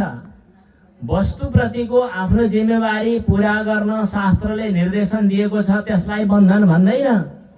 तर वस्तुप्रतिको आफ्नो ममता जो हो, आसक्ति जो हो, त्यो आसक्ति चाहिँ बन्धनको कारण हो। त्यस कारणले त्यो आसक्तिको बन्धन नै हाम्रो बन्धनको कारण हो। त्यसका कारणले हामी बद्ध भइरहेका छौँ। त्यो आसक्ति वस्तु साँच्चै हुनुपर्छ भन्ने छैन, नहुँदा पनि हुन्छ। केही महिना अगाडि इजरायलमा एउटा घटना घट्यो। नेपालीहरू त्यहाँ बन्धक बने, कतिपय मरे। तिनीहरू मरेकोमा हामीलाई पनि खेद छ, शुभगति प्राप्त होस्, हामीले भगवानको प्रार्थना गर्यौं। तर दृष्टान्तको लागि यो प्रसङ्ग उत्थापन गरेको। एउटा काल्पनिक प्रसङ्ग जोडौँ है, साँच्चै भए पनि कल्पना ठान्नुहोस्। एकजना कोही मान्छे थियो, घर परिवारको मान्छे, उसको छोरो पनि विदेश गएको थियो। विदेशमा त्यही ठाउँमा इजरायलमा त्यो दुर्घटना घटेपछि उसले मनमा सोच्यो कि मेरो छोरो पनि पर्यो कि त, एकदम मनमा पीडा भयो। त्यसपछि केही समय पछाडि खबर आयो, होइन तपाईको छोरा सुरक्षित छ अरे। मनमा शान्ति मिल्यो। त्यसपछि तपाईको छोरासँग अस्ति झगडा गर्ने त्यो छिमेकीको छोरा थियो नि, त्यो चाहिँ मरेछ अरे भन्दा यति आनन्द आयो। अनि त्यसपछि फेरि छोरो वहाँ मरिसकेको छ, थाहा छैन आफूलाई, तर यहाँ छोरो जीवित छ, तर मेरो दुश्मन चाहिँ मर्यो भन्ने सोचेर मनमा खुसी भइसक्यो। माने मनमा सुख हुन वा दुःख हुनका लागि वस्तुमा कुनै घटना हुनु पर्दैन, वस्तुप्रतिको आफ्नो ममताको कारणले मनमा आफै पीडा सिर्जना गर्दछ। वहाँ केही घटना घटेको होस् वा नहोस्, त्यो घटनाको परिकल्पना अझ बढी दुःखद हुन्छ। भइगयो, व्यक्ति मरेछ, नमर्नु पर्थ्यो, मरेछ, मरेपछि छोरो मर्यो भन्ने पीडा भन्दा पनि त्यसपछिका भविष्यको कल्पनाले पीडा हुने हो। अब भोलि मलाई के हुने होला, म कसरी बाँच्ने होला, के होला, कसो होला, यी यावत कुरा, यावत घटनाहरूलाई हेर्दा हामीले निष्कर्ष, यी घटनालाई मसिनो गरी केलाइरहनु जरुरी छैन, हजुरहरूले सुन्नुभएका कुरा हुन्। निष्कर्ष के हो भने वस्तु बन्धनको कारण होइन, वस्तुप्रतिको ममता बन्धनको कारण हो, त्यसप्रतिको आसक्ति बन्धनको कारण हो। आसक्ति यति खराब छ, यति खतरा छ, जसको कारणले नै हामी आफै दुःख पाएर आफै अल्मलिएका छौँ, त्यही नै बन्धन हो। विद्या, त्यसैलाई अविद्या भनेर बताइएको छ। सद्गुरुको शरणमा गएर गुरु कृपाले ज्ञान प्राप्त गरेर यो संसार अज्ञान हो, मोह हो, यी विषयहरूप्रतिको आसक्ति जरुरी छैन। कर्म गर, तर भगवत परिचर्यात्मक कर्म गर, आसक्त नबनिकन निष्काम भावले कर्म गर भनेर गुरुजीले बताइदिनु भएको ज्ञान यदि हृदयमा प्रकट भयो भने त्यसलाई विद्या भनिन्छ। विद्या विद्ये मम तनु विद्युद्धव शरीरेणाम मोक्ष बन्धकरी आद्य माया विनिर्मिते, यिनीहरूबाटै बन्धन र मोक्ष खडा हुन्छ। वस्तुतः भगवान हामी सँगसँगै हुनुहुन्छ, सँगसँगै भएको भगवानलाई नजानेर अल्मलिँदा हामीले दुःख पाएका छौँ। एउटै संसार रूपी वृक्षमा दुईटा चरा छन्, जीवात्मा र परमात्मा। त्यो परमात्मा सँगसँगै भएको परमात्मालाई नबुझेर जीवात्मा बहिर्मुख भइरहेको छ। पराञ्ची खानी पेत्रण त स्वयम्भुर तस्मात् पराङ पश्यति न अन्तरात्मा। उद्धवजीले भक्तियोगको कुराहरू पनि सिक्नु भएको छ, सुन्नु भएको छ। र त्यसपछि कर्मको, सत्सङ्गको महिमा, कर्म कसरी गर्नुपर्दछ, कर्म त्यागको विधि के हो इत्यादि कुराहरू पनि बताउनु भएको छ। भगवान श्रीकृष्णले उद्धवजीलाई अब यसपछि साक्षात् भगवानले हंसावतार लिनुभएको र हंसावतार भगवानले दिनुभएको उपदेशको पनि वर्णन गर्नुभएको छ। एक पटकको कुरा हो, सनकादि मुनीश्वरहरू तत्त्वज्ञान प्राप्त गर्नका लागि गुरु खोज्दै हिँड्नुभयो। कोसँग सोध्न जाने? अब ब्रह्माजीसँग सोध्नु पर्यो भनेर ब्रह्माजी भएको ठाउँमा जानुभयो। ब्रह्माजी आफै त्यो सृष्टिको व्यवस्थापन गर्दा अल्मलिरहनु भएको थियो। ब्रह्माजीले केही निर्णय गर्न नसक्नु भएपछि जब गुरुको खोजी भएको थियो, त्यस अवस्थामा गुरु स्वयं प्रकट हुनुहुन्छ। हामीहरू कहिलेकाहीँ गुरु प्राप्त नगरेर अल्मलिएका हुन्छौँ, तर हाम्रो जिज्ञासा, श्रद्धा, भगवत समर्पण छ भने गुरु कुनै न कुनै रूपमा प्रकट हुनुहुन्छ। कुनै न कुनै रूपमा व्यक्तिको शरीरभित्र पनि गुरु तत्व आविर्भाव हुन सक्छ। यहाँ साक्षात् भगवान नारायण हाँस बनेर सनकादिहरूको सामु प्रकट हुनुभयो। हंसावतार भगवानको त हंसावतार भगवान प्रकट हुनुभयो। हंसावतार भगवानलाई अचम्मको देखेर उनीहरूले हजुर को हुनुहुन्छ भनेर सोधे। अब को हुनुहुन्छ भनेर किन सोधेको? पाञ्चभौतिक शरीरले हेरेर, शरीरको दृष्टिले भन्या हो भने तिमीहरूको शरीर पनि हड्छला रगत मासुको। आत्माको दृष्टिले भन्या हो भने आत्मामा कुनै भेद छैन। किन सोधेको? अलमल्ल परे। सनकादिहरूले जो मनमा जिज्ञासा राख्नु भएको थियो त्यो जिज्ञासा प्रकट गर्नुभयो। गुणेश्वाविशते चेतो गुणाश्चेतसि च प्रजाः। जिज्ञासा के थियो भने हाम्रो मनमा विषयहरू स्फुरित भइरहेका हुन्छन्। गुणेषु आविशते चेतः, चित्त विषयमा आसक्त हुन्छ, विषयहरू चित्तमा स्फुरित हुन्छन्। अलि बुझिएन होला। सांसारिक प्रपञ्चहरू, विषयहरू कहाँ देखा पर्दछन् भन्दा चित्तमा। यो अलि गहिरो कुरो छ, बुझिँदैन। कुनै एउटा देहलाई, देहभित्र एउटा देहपिण्डलाई एउटा कुनै व्यक्तिले मेरो पत्नी भन्छ, यति सिन्दुर लगेर, त्यो पत्नी भाव बलियो बनाउनका लागि केही अरू मांसपिण्डहरू छरछिमेकहरू जम्मा भएर ताली बजाएर बाजा बजाएर बिहे भयो भनेर नाटक नौटङ्की गरेर एउटा बिहाको सम्बन्ध जोडिदिन्छन्। त्यो व्यक्तिको मनमा बलियो सम्बन्धले पत्नी हो भनेर सम्बन्ध बनाएर राखेको हुन्छ।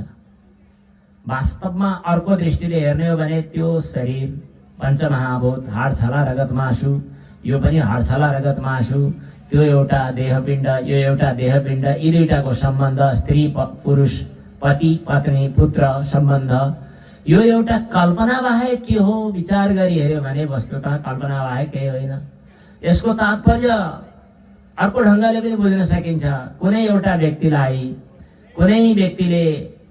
आमाको रूपमा, कुनै व्यक्तिले छोरीको रूपमा, कुनै व्यक्तिले पत्नीको रूपमा, कसैले फुपू, कसैले ठुली आमा, कसैले सानी आमा, कसैले असल व्यक्ति, कसैले खराब व्यक्ति, कसैले डङ्किनी, कसैले बोक्सी, कसैले असल छरछिमेकी, जे पनि हुन सक्छ एउटै व्यक्तिलाई। त्यो एउटै व्यक्ति हो के त? हरेकले जुन ढङ्गले मनमा बलियो संस्कार बनाएर दृष्टि दिए त्यो व्यक्तिका लागि त्यही हो। जसको जस्तो भावना थियो त्यो त्यस्तै हो। यतिसम्म कि जाकी भावना जैसी प्रभु मूर्ति ताकी तैसी। यसको तात्पर्य के हो भने यो संसारका दृश्य प्रपञ्चहरू हामीले जुन ढङ्गले सोच्ने अभ्यास गरेका छौं त्यो ढङ्गले देखा परेका हुन्। यसलाई त आज विज्ञानको दृष्टिले पनि भन्ने गरिन्छ, यो फुललाई मैले पहेँलो भनेर देख्छु, जुन शैली र रूपमा मैले यो वस्तुलाई देखिरहेको छु त्यही दृष्टिमा त्यही शैलीमा हजुरले हेर्नु भएको भन्ने हुँदैन। हरेक वस्तु हरेक द्रष्टाको नजरको आधारमा अलग अलग हुन सक्छ। वास्तवमा यो वस्तु के हो भन्ने कुरा हामीले ठम्याएको भरमा यो वस्तु यही हो भन्न सकिँदैन। यस्तो अचम्मको कुरा मैले भनेको होइन, अचेलका वैज्ञानिकहरूले पनि भन्छन्। यो माटाको ढुङ्गोको एउटा कण चाहिँ के भन्छ लिक्विड हो, द्रव पदार्थ हो, तरल हो। पानी चाहिँ ठोस पदार्थ हो। यो गल्ती होइन, सही हो। विज्ञानले यस्तो भन्न थाल्यो अचेल।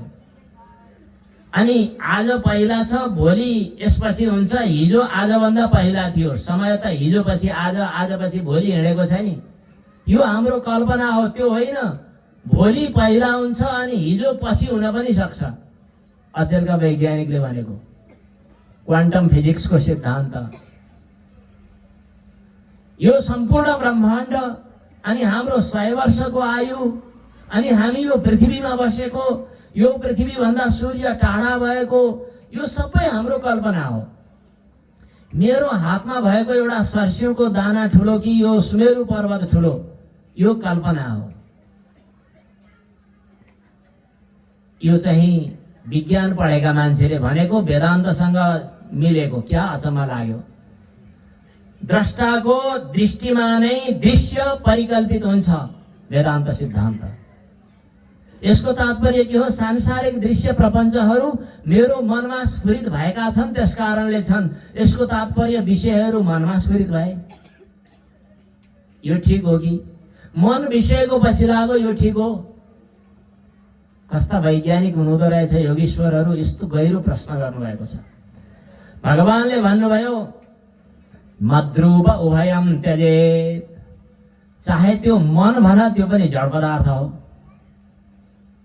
मनले चेतन जस्तो व्यवहार गर्दछ, आत्माको सान्निध्य पाएर वास्तवमा मन पनि जड हो। सांसारिक प्रपञ्चहरू जसलाई तिमीले कल्पना गरेर खडा गर्यौ ती सबै जड पदार्थ हुन्। ती अनात्म जड दृश्य पदार्थहरूका पछि तिमी किन लागेको? तिमी द्रष्टा हो, तिमी स्वरूपमा स्थित बन। स्वस्वरूपलाई तिमीले चिन्तन गर्यौ भने सांसारिक अनर्थ पदार्थहरूको पछि लागिरहनु पर्दैन। वास्तवमा तिमीले जाग्रत अवस्थामा देखिएका पदार्थहरू, स्वप्नमा कल्पना गरेका पदार्थहरू, सुषुप्तिमा केही देखिन म त आनन्दपूर्वक सुतेँ भनेर अनुभव गरिएको क्षण, यी सम्पूर्ण बुद्धिका वृत्तिहरू मात्र हुन्, कल्पना मात्र हुन्, त्यसबाहेक अरू केही होइनन्। जाग्रत स्वप्नः सुषुप्तञ्च गुणतो बुद्धिवृत्तयः तासां विलक्षणो जीवः। ती बुद्धिवृत्तिहरू सबैलाई पनि प्रकाशित गर्ने स्वयं प्रकाश साक्षी चैतन्य जीव जो हो त्यो ती भन्दा भिन्न छ, त्यसलाई कूटस्थ चैतन्य भनेर बताइएको छ।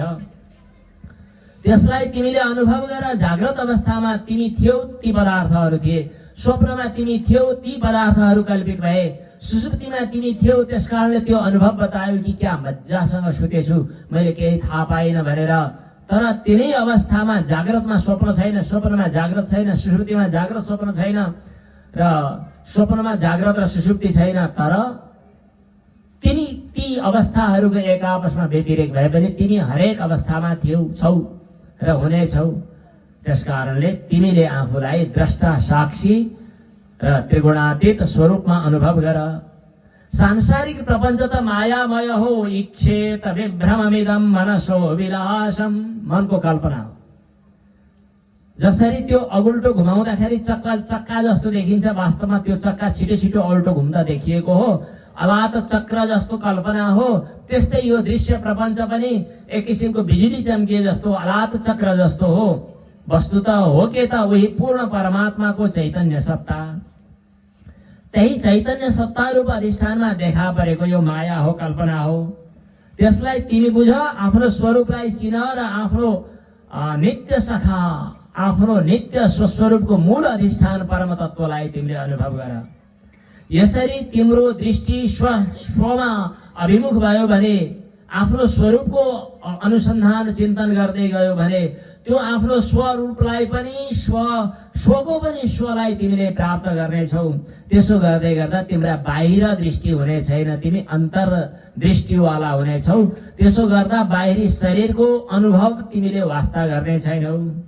दृष्टिम ततः प्रतिनिवर्त्य निवृत्त तृष्णः तुष्टिम भवेत् निज सुखानुभवो निरीह। जब त्यो आफैभित्र परम आनन्दको स्रोतलाई, मुहानलाई प्राप्त गर्यो भने तुच्छ सुखभोग, क्षणिक सुखभोगका निमित्त बाहिर विषयतिर अभिमुख किन हुन्छौ र? त्यसपछि बाहिरी पदार्थहरू यी अनर्थ हुन्, बेकार हुन्, तुच्छ हुन्, अनित्य हुन् भन्ने बुझिसकेपछि, जागिसकेपछि स्वाप्निक पदार्थमा फेरि आसक्ति हुँदैन। सांसारिक दैहिक प्रपञ्चमा फेरि दृष्टि जाँदैन। देहम च नश्वरमवस्थितमुत्थितं वा सिद्धो न पश्यति यतोऽध्यगमत स्वरूपम।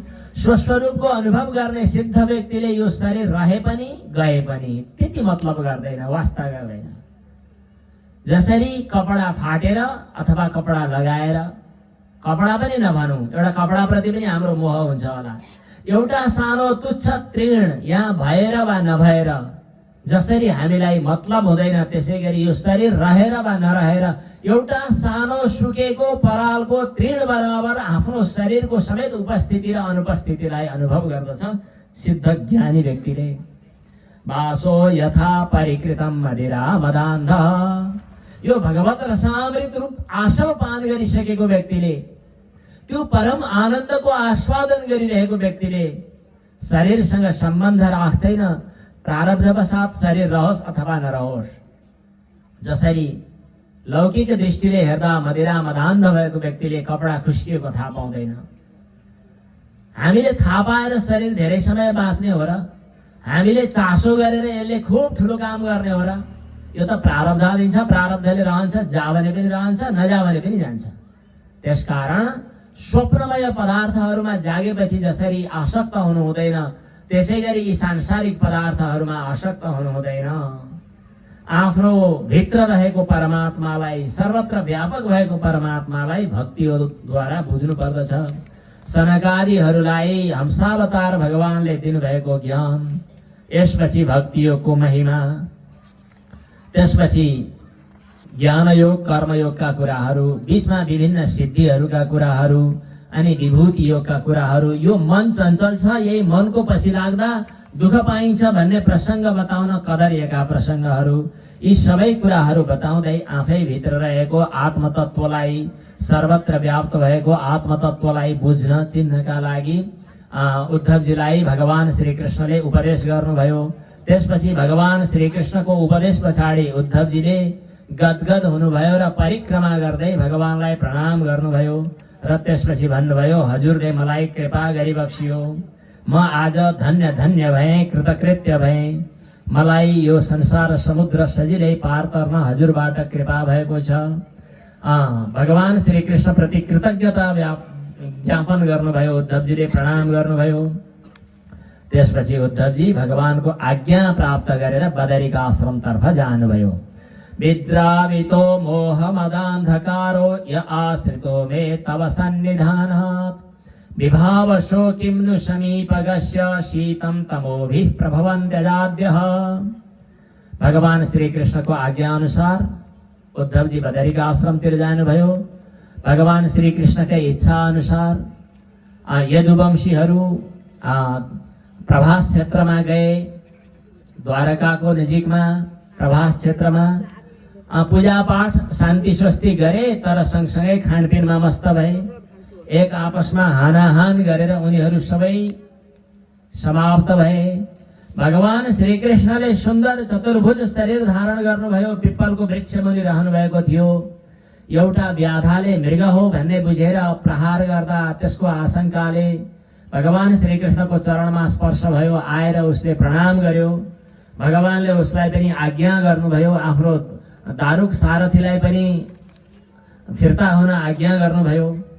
र भगवान श्री कृष्णले आफ्नो दिव्य स्वरूपलाई सर्वत्र व्यापक भएको अग्नि तत्व जसरी ज्योतिमा प्रकट हुन्छ, बत्ती बल्दा प्रकट हुन्छ, तर तेल पूरा भएपछि जसरी समष्टिमा विलीन हुन्छ, त्यसै गरी भगवानले आफ्नो दिव्य श्री विग्रहलाई समष्टि सर्वव्यापक पूर्ण चैतन्यको रूपमा भगवानले समाहित गर्नुभयो। यद्यपि भगवान सर्वत्र व्यापक हुनुहुन्छ। नित्यं सन्निहितस्तत्र भगवान मधुसूदनः स्मृत्याशेषा शुभहरं सर्वमङ्गलमङ्गलम्। बलराम दाउ भैया पनि पहिल्यै शरीर त्याग गरिसक्नु भएको थियो। द्वारका पुरी जहाँ भगवानको दिव्य दरबार थियो, 7 दिनभित्रै समुद्रले त्यो सबैलाई डुबाइदियो। यस प्रकार भगवान श्री कृष्णले आफ्नो दिव्य लीलालाई उपसंहरण पनि गर्नुभयो। इत्थं हरेर भगवतो रुचिरावतार वीर्याणि बालचरितानि च सन्तमानि अन्यत्र चेह च श्रुतानि गृणन् मनुष्यो भक्तिं परां परमहंसगतौ लभेत। भक्तवत्सल भगवानको। यसपछि कलियुगको प्रसंग। कलियुग किन भनिरहनु पर्यो र हजुरहरूले थाहा पाउनु भएकै छ। शास्त्रमा बताए भन्दा पनि बढी कलियुगको खल्लबल्ल बाहिर सुनिनु नै गरेको छ। शास्त्रकारले पहिले भनिदिनु भएको। तर हामीलाई कलियुगको अरू नालीबेली चाहिएन।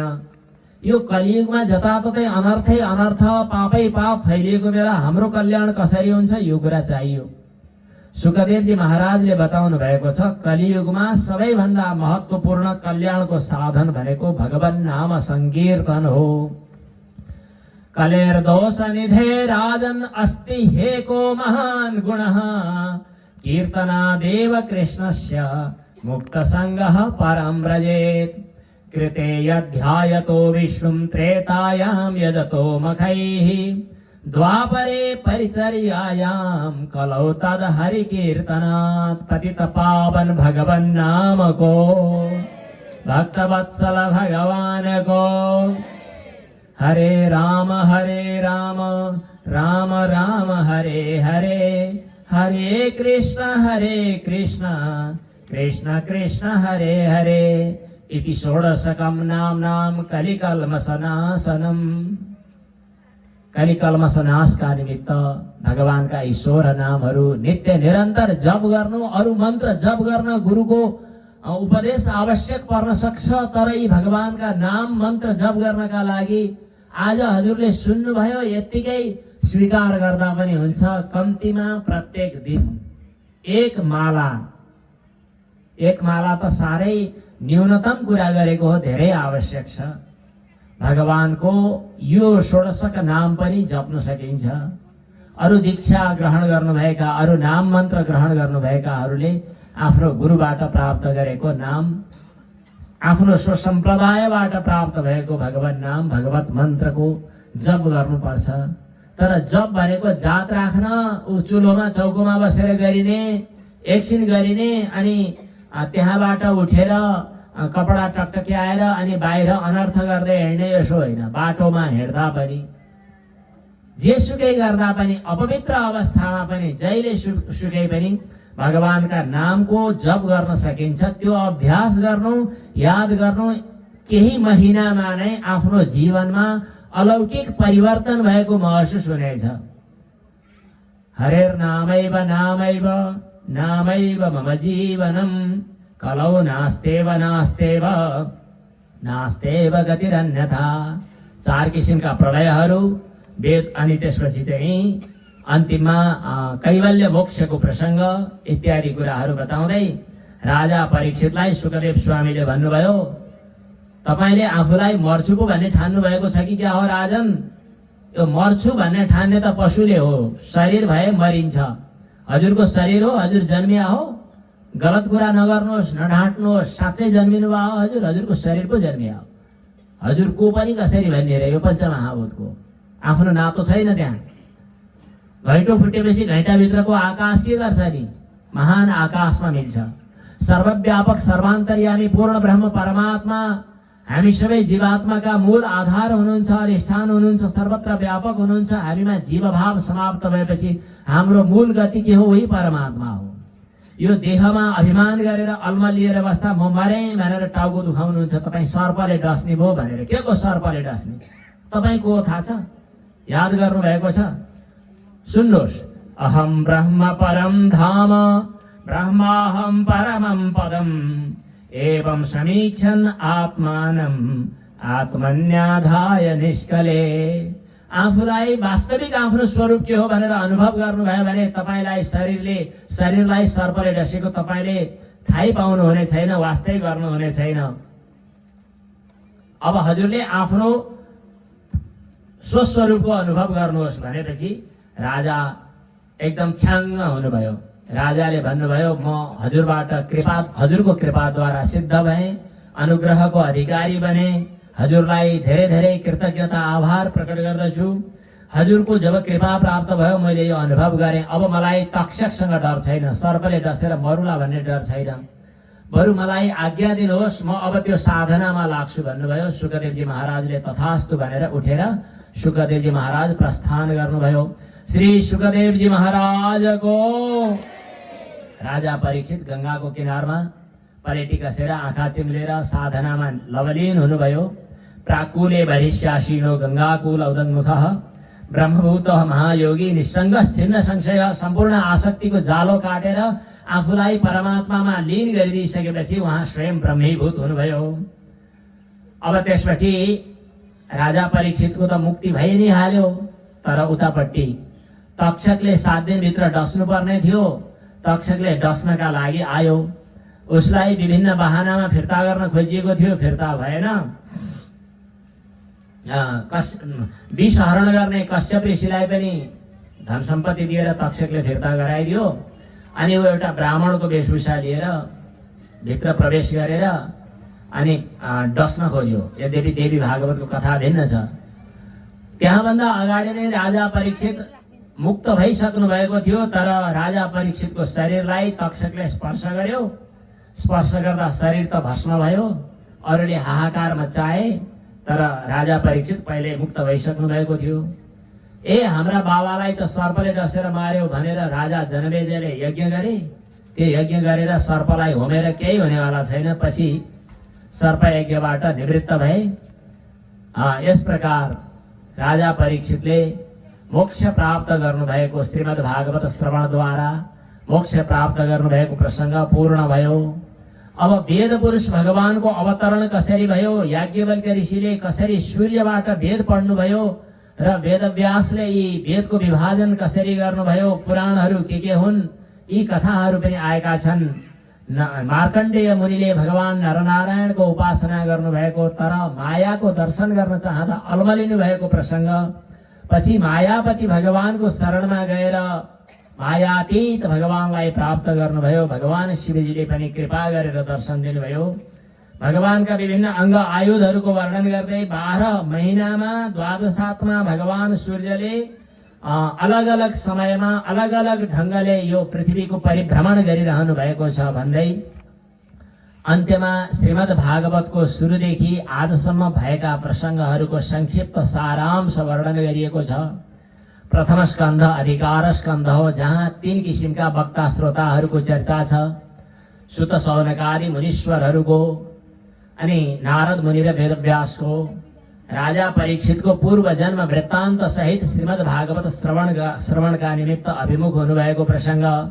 द्वितीय स्कन्धमा साधनाका कुरा, तृतीय स्कन्धमा सृष्टिको विस्तारको वर्णन। जुन प्रसङ्गमा भगवानका 2टा महत्त्वपूर्ण अवतार यज्ञावतार वराहको र ज्ञानावतार भगवान कपिलदेवको प्रसङ्ग छ। कपिलदेव भगवानले आमा देवहूतिलाई ज्ञान दिनुभएको कुरा। चतुर्थ स्कन्धमा 4 पुरुषार्थहरू धर्म अर्थ काम मोक्ष, जहाँ दक्ष प्रसङ्ग भगवान शिवजी प्रति अपराध गर्दा दण्ड पाएको कुरा। ध्रुव चरित्र अनि पृथु चरित्र र प्रचेता तथा प्राचीन बरीको चरित्र छ। पञ्चम स्कन्धमा खगोल भूगोलको वर्णन, प्रियव्रत महाराज र प्रियव्रतकै वंश परम्पराको वर्णन, जहाँ भरतजीको चरित्र, ऋषभदेवजीको चरित्र छ। अनि स्वर्ग नरक स्वर्गादि मतलब ब्रह्माण्ड, पृथ्वी, 7 द्वीप 7 समुद्र सहितको भगवानको स्थूल स्वरूपको वर्णन गर्दै, नरक समेतको वर्णन गर्दै पञ्चम स्कन्ध पूर्ण भएको छ। षष्ठ स्कन्धमा नरक जान नपर्ने उपाय के हो भनेर नाम महिमा अनि त्यसपछि रूप महिमा, जहाँ वृत्रासुरको प्रसङ्ग पनि छ। भगवानका विभिन्न अरू अवतारहरूको चर्चा सँगसँगै सप्तम स्कन्ध लीला स्कन्ध हो, जहाँ सद्वासना र असद्वासनाको निरूपण गर्ने क्रममा भगवानका प्रिय भक्त प्रह्लादको प्रसङ्ग। भगवानले नृसिंहावतार भएर हिरण्यकशिपुलाई उद्धार गर्नुभएको कुरा, सनातन धर्मको प्रसङ्ग। त्यो सँगसँगै नवम स्कन्धमा मन्वन्तर चरित्र, अष्टम स्कन्धमा मन्वन्तर चरित्र, जहाँ भगवानका धेरै अवतारहरू छन्। हरि अवतारदेखि लिएर कच्छपावतार, मत्स्यावतार, अनि त्यसपछि वामनावतार, भगवानको मोहिनी अवतार, अमृत मन्थन गर्ने बेला भगवानले लिनुभएको धन्वन्तरी अवतार लगायतका भगवानका विभिन्न पवित्र लीला चरित्रहरू, अवतार प्रसङ्गहरू छन्। नवम स्कन्धमा चन्द्रवंशी सूर्यवंशी राजाहरूको चरित्र वर्णन गर्दै भगवान रामको र त्यसपछि भगवान श्रीकृष्णको वंश परम्परा। दशम स्कन्धमा जो मुख्य हृदय हो, निरोध स्कन्ध हो, भगवान श्रीकृष्णका पवित्र लीला चरित्रहरूको चर्चा गरियो। एकादश स्कन्धमा उद्धवलाई भगवानले दिनुभएको ज्ञानको सन्दर्भ, वसुदेवजीलाई नारद मुनिबाट प्राप्त भएको ज्ञान।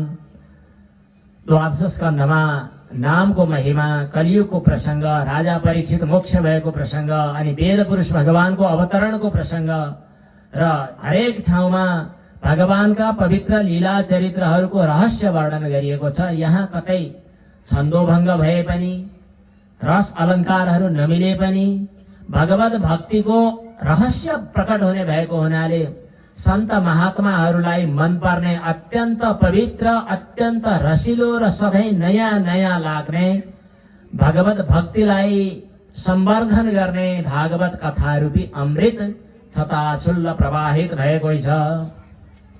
तदेव रम्यं रुचिरं नवं नवं, तदेव शाश्वन्मनसो महोत्सवम्, तदेव शोकार्णवशोषणं नृणाम्, यदुत्तम श्लोक यशोनुगीयते। यो भगवानको पवित्र लीला चरित्रको गान गर्दा सम्पूर्ण कलिका दोषहरू पनि नष्ट हुन्छन्। जसले श्रवण गर्दछ उसको पनि कल्याण हुन्छ। कलिमल संहति कालनोखिलेशो हरितरत्र न गीयते हवीक्ष्णम्, इह तु पुनर्भगवान् शेषमूर्तिः परिपठितोऽनुपदं कथा प्रसङ्गै। यस्तो भगवानलाई म कोटि कोटि प्रणाम गर्दछु, जुन सुखदेवजी महाराजले यो भागवत रूपी ज्ञानामृतलाई, अर्थात् भनौँ साक्षात भगवानलाई, साक्षात भगवान नारायण श्रीमद् भागवतको रूपमा अवतरित भएर ब्रह्माजीमा आउनुभयो।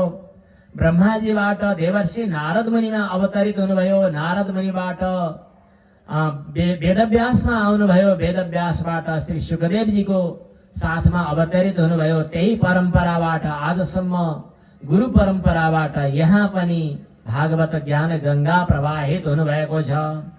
यस्तो प्रवाहित गर्ने श्री सुखदेवजी महाराजलाई कोटि कोटि प्रणाम छ। श्री सुखदेवजी महाराजको सुर ऋषभ सनातन भगवान को स्वसुख निवृत्त चेतास्तद्व्युदस्तान्य भावो त्यजित रुचिर लीला कृष्ण सारस्तदीयम् व्यतनुत कृपया यस्तत्त्वदीपं पुराणम् तमखिल वृजिनघ्नं व्याससूनुं नतोऽस्मि। जसलाई ब्रह्मादि देवताहरूले नित्य निरन्तर स्तुति गरिरहेका हुन्छन्, तर ध्यानमा साधनामा बसे भन्दैमा भक्तिको आश्रय नलिएसम्म जसको रहस्य प्रकट हुँदैन त्यस्ता पूर्ण ब्रह्म परमात्मालाई प्रणाम छ। हजुरहरूलाई पनि आउँछ होला यो श्लोक। यं ब्रह्मा वरुणेन्द्र रुद्र मरुतस्तुन्वन्ति दिव्यैस्तवैर्वेदैः साङ्गपदक्रमोपनिषदैर्गायन्ति यं सामगाः ध्यानावस्थित तद्गतेन मनसा पश्यन्ति यं योगिनो यस्यान्तं न विदुः सुरासुरगणा देवाय तस्मै नमः।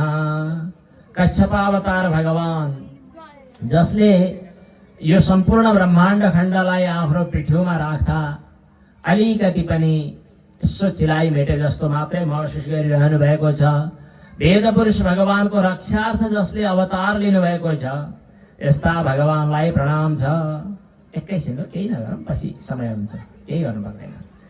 हात जोडे मात्रै भगवान प्रसन्न। अहिले चाहिँ पृष्ठे भ्राम्य दमन्द मन्दरगिरि ग्रावाग्रकण्डूयनात् निद्रालोकमठाकृतेर्भगवतः श्वासानिलः पान्तुवः यत संस्कार कलानुवर्तन वशात् वेलानिलेन भसाम् यातायातमतन्द्रितं जलनिधेर्नाद्यापि विश्राम्यति।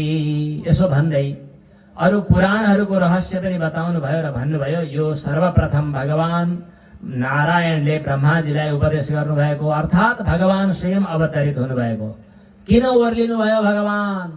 भागवत भगवानको रूपमा भगवान नारायण ब्रह्मा नारद व्यास सुखदेव हुँदै हामीसम्म किन अवतार लिँदै हुनुहुन्छ? भागवत भगवानको अवतार हुनुमा कारण एउटै छ कि हामी जस्ता सांसारिक तुच्छ जीवात्माहरूको कल्याण गर्नका निमित्त भगवानले करुणाद्वारा प्रकट हुनुभएको छ। भगवान अकारण करुणा वरुणालय हुनुहुन्छ। कारुण्यतः स्थिताय भवभीताय कारुण्यात् सम्प्रकाशितम्। सूर्यदेखि अन्त्यसम्म जहाँ वैराग्य भक्ति र ज्ञानको चर्चा छ, अद्वितीय वस्तु छ जुन श्रीमद् भागवतको प्रयोजन चाहिँ केवल कैवल्य प्राप्त गर्नु हो, कैवल्य मोक्ष। सम्पूर्ण वेदान्तहरूको पनि यो सार हो जसले केवल ब्रह्मतत्वलाई प्रतिपादन गर्दछ र ब्रह्मतत्वमा नै प्राप्त हुने प्रक्रिया बताउँछ। त्यस्तो अद्वितीय ब्रह्मतत्व प्रतिपादन गर्ने कैवल्यैक प्रयोजन श्रीमद् भागवत। अब यसलाई लौकिक रूपमा सुन्न भन्न यसलाई विधि विधानहरू पनि छन्। भागवत पुस्तक दानको प्रक्रिया, वेद व्यासको पूजनको प्रक्रियाहरू यिनीहरू छन्।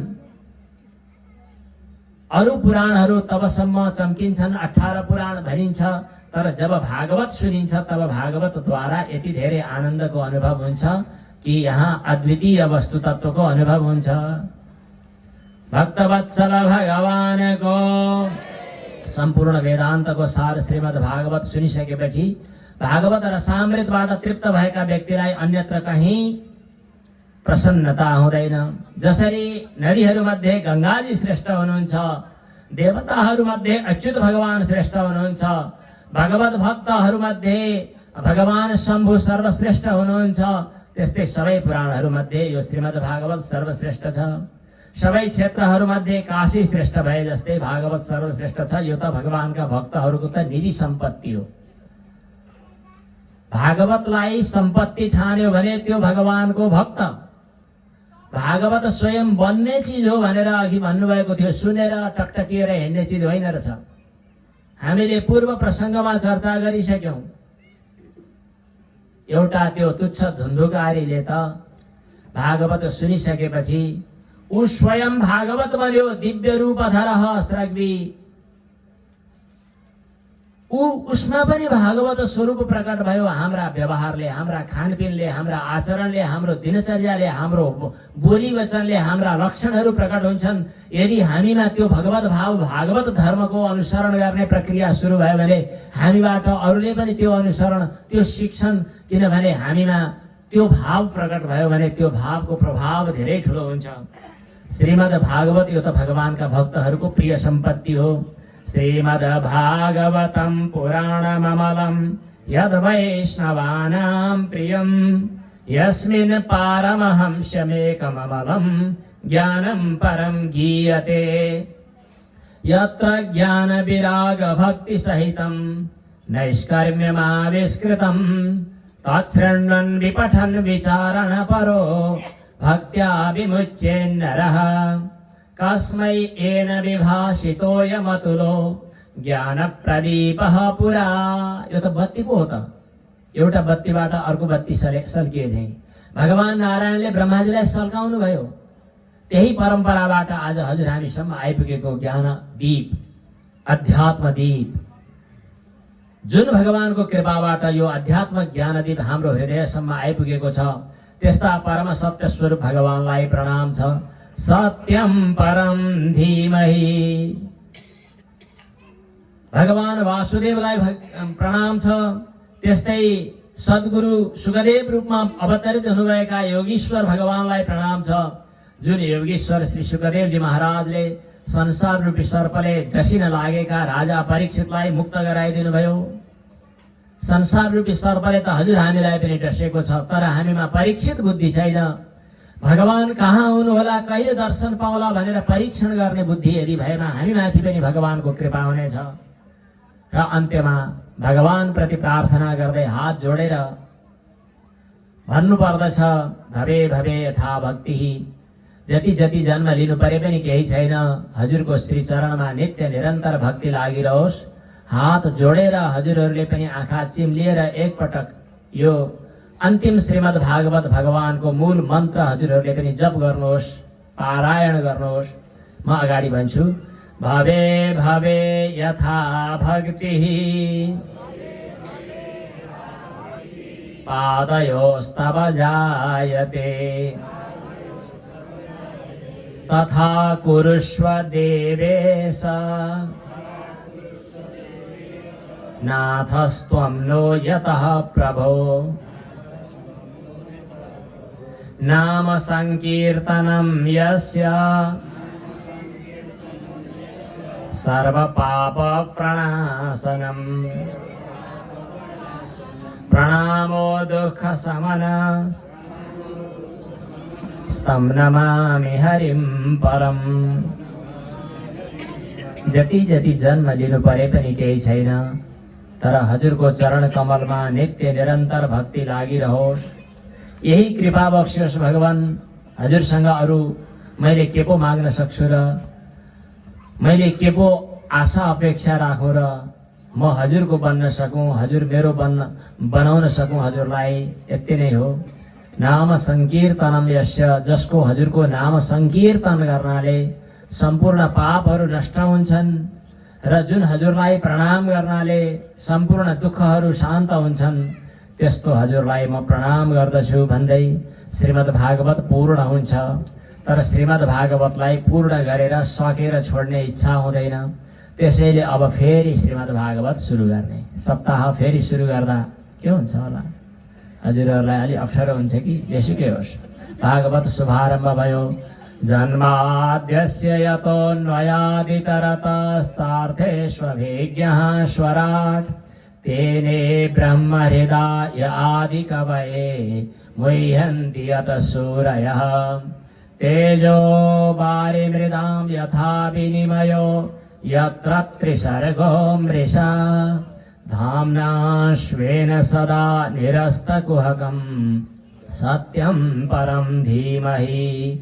धर्मः प्रोज्झितकैतवोऽत्र परमो निर्मतसराणां सतां वेद्यं वास्तवमत्र वस्तु शिवदं तापत्रयोन्मूलनम्।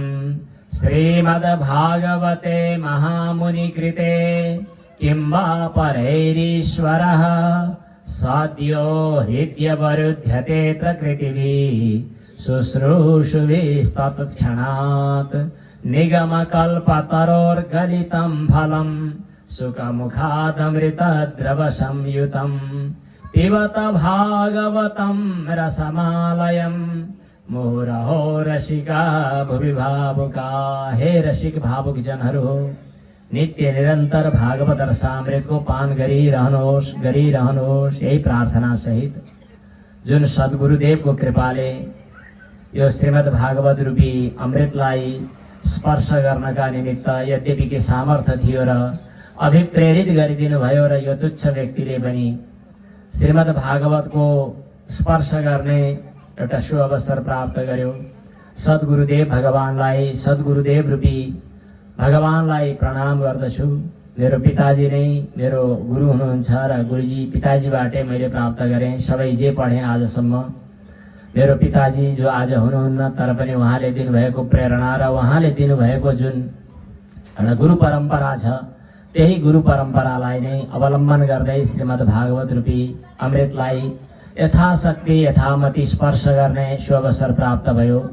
यो अवसर दिलाइदिनु भने हजुरहरू सम्पूर्ण भक्त भागवतहरूप्रति कोटि कोटि प्रणाम छ।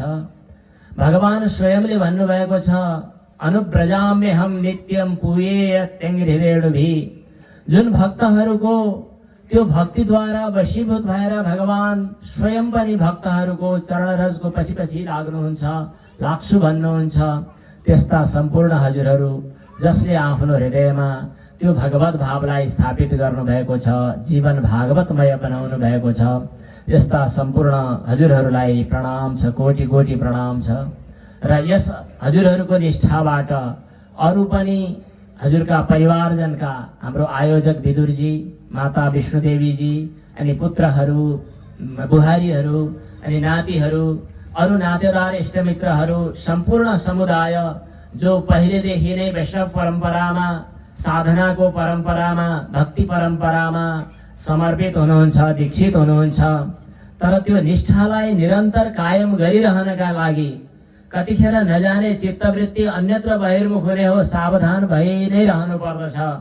त्यो सावधानी अझै होस्, एकाग्रता अझै होस्, चित्तमा चञ्चलता नहोस्, भगवत कृपा प्राप्त होस्, निश्चल र निर्मल चित्तवृत्तिमा भगवानको दर्शन, भगवानको साक्षात्कार प्राप्त होस्। सम्पूर्ण पितृहरूको त उद्धार भइ नै हालेको छ। त्रिसप्तभी पिता पुतः, जसका कुल परम्परामा भगवत भक्ति गर्ने अवसर मिल्दछ, भगवत कृपा हुन्छ, सम्पूर्ण कुलपितृहरूको त उद्धार भइ नै सकेको छ, मोक्ष प्राप्त भएको छ। भगवत कैवल्य, भगवत सान्निध्य, भगवत सारूप्य, भगवत सालोक्य, यथोचित यथायोग्य मुक्ति पदवी प्राप्त भएको छ। हजुरहरूलाई पनि त्यो भगवत निष्ठा प्राप्त होस् र यो जीवन पनि अन्यत्र व्यर्थ विषय चिन्तनमा बहिर्मुख भएर नभौतारियोस्। व्यावहारिक जीवन जिउँदै गर्दा भगवत परिचर्याको रूपमा कर्म गर्न पाइयोस्, सेवा गर्न पाइयोस्। यद्यपि हामीलाई प्रियव्रत महाराजको प्रसङ्गबाट नैष्कर्म माने कर्महीन बनेर, अल्छी बनेर, हात पट्याएर नबस्न आदेश भएको छ। स्वस्ति पन्थाम अनुचरेम सूर्य चन्द्रमसाविव। नित्य निरन्तर कर्मस्थ बनौँ, तर कर्म कसले के गर्ने? भौतिक कर्म भौतिक शरीरले गर्छ, मानसिक भगवत चिन्तनात्मक कर्म मनले गर्नुपर्दछ। आत्मा परमात्माको सान्निध्यमा रहोस्। यस किसिमले तत्तत क्षेत्रमा तत्तत वस्तुलाई विनियोजन गर्ने सुअवसर प्राप्त होस्। यी भनाइसँगै यो सुअवसर जुटाइदिनु भने सद्गुरुदेव हजुरहरू सबैलाई कोटि कोटि प्रणाम गर्दछु। हजुरहरू सबैको कल्याण होस्, मङ्गल होस्। व्यासासनबाट, यस व्यास गद्दीबाट हजुरहरू सबैलाई भगवत कृपा प्राप्त होस् भनेर भगवानका श्री चरणमा वन्दना गर्दछु। र यी शब्दहरू जानी नजानी जे उच्चारण भए, मैले भन्छु भनेर सुरु गर्दा उल्टो पाल्टो हुन्छ।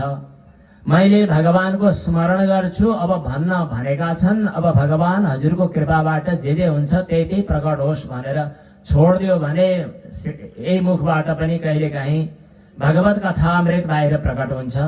तर हजुरहरूमा जसमा एकाग्रता भयो, जसमा अभिमुखी भाव भयो, अवश्य पनि केही भगवत कृपा, भगवत भक्ति प्राप्त हुने वातावरण बन्यो होला।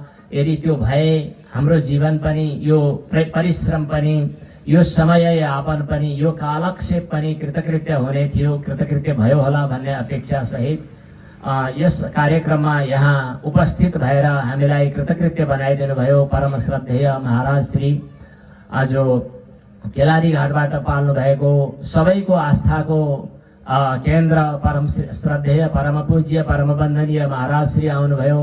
अर्को यहाँ प्रत्येक वृन्दावनबाट यहीँ रहनुहुने हरिशरणजी महाराज, आज हरिप्रसादजी महाराज, यहाँहरू सबै अत्यन्त वन्दनीय आचार्य चरणको पनि आगमनले उहाँहरूको सान्निध्यमा यो भगवत सेवारूप शब्दपुष्प अर्पण गर्ने सुअवसर प्राप्त गर्दा पनि आफूलाई अझै धन्य धन्य कृतकृत्य र भगवत कृपा भाजन भएको अनुभव गर्दै यी भागवत भगवानको सेवामा यी शब्द पुष्पहरू समर्पण गर्दछु। हरि ओम तत्सत। आनन्द कंद श्री कृष्ण चन्द्र भगवानको, श्रीमद् भागवत भगवानको, सद्गुरुदेव भगवानको, सत्य सनातन धर्मको।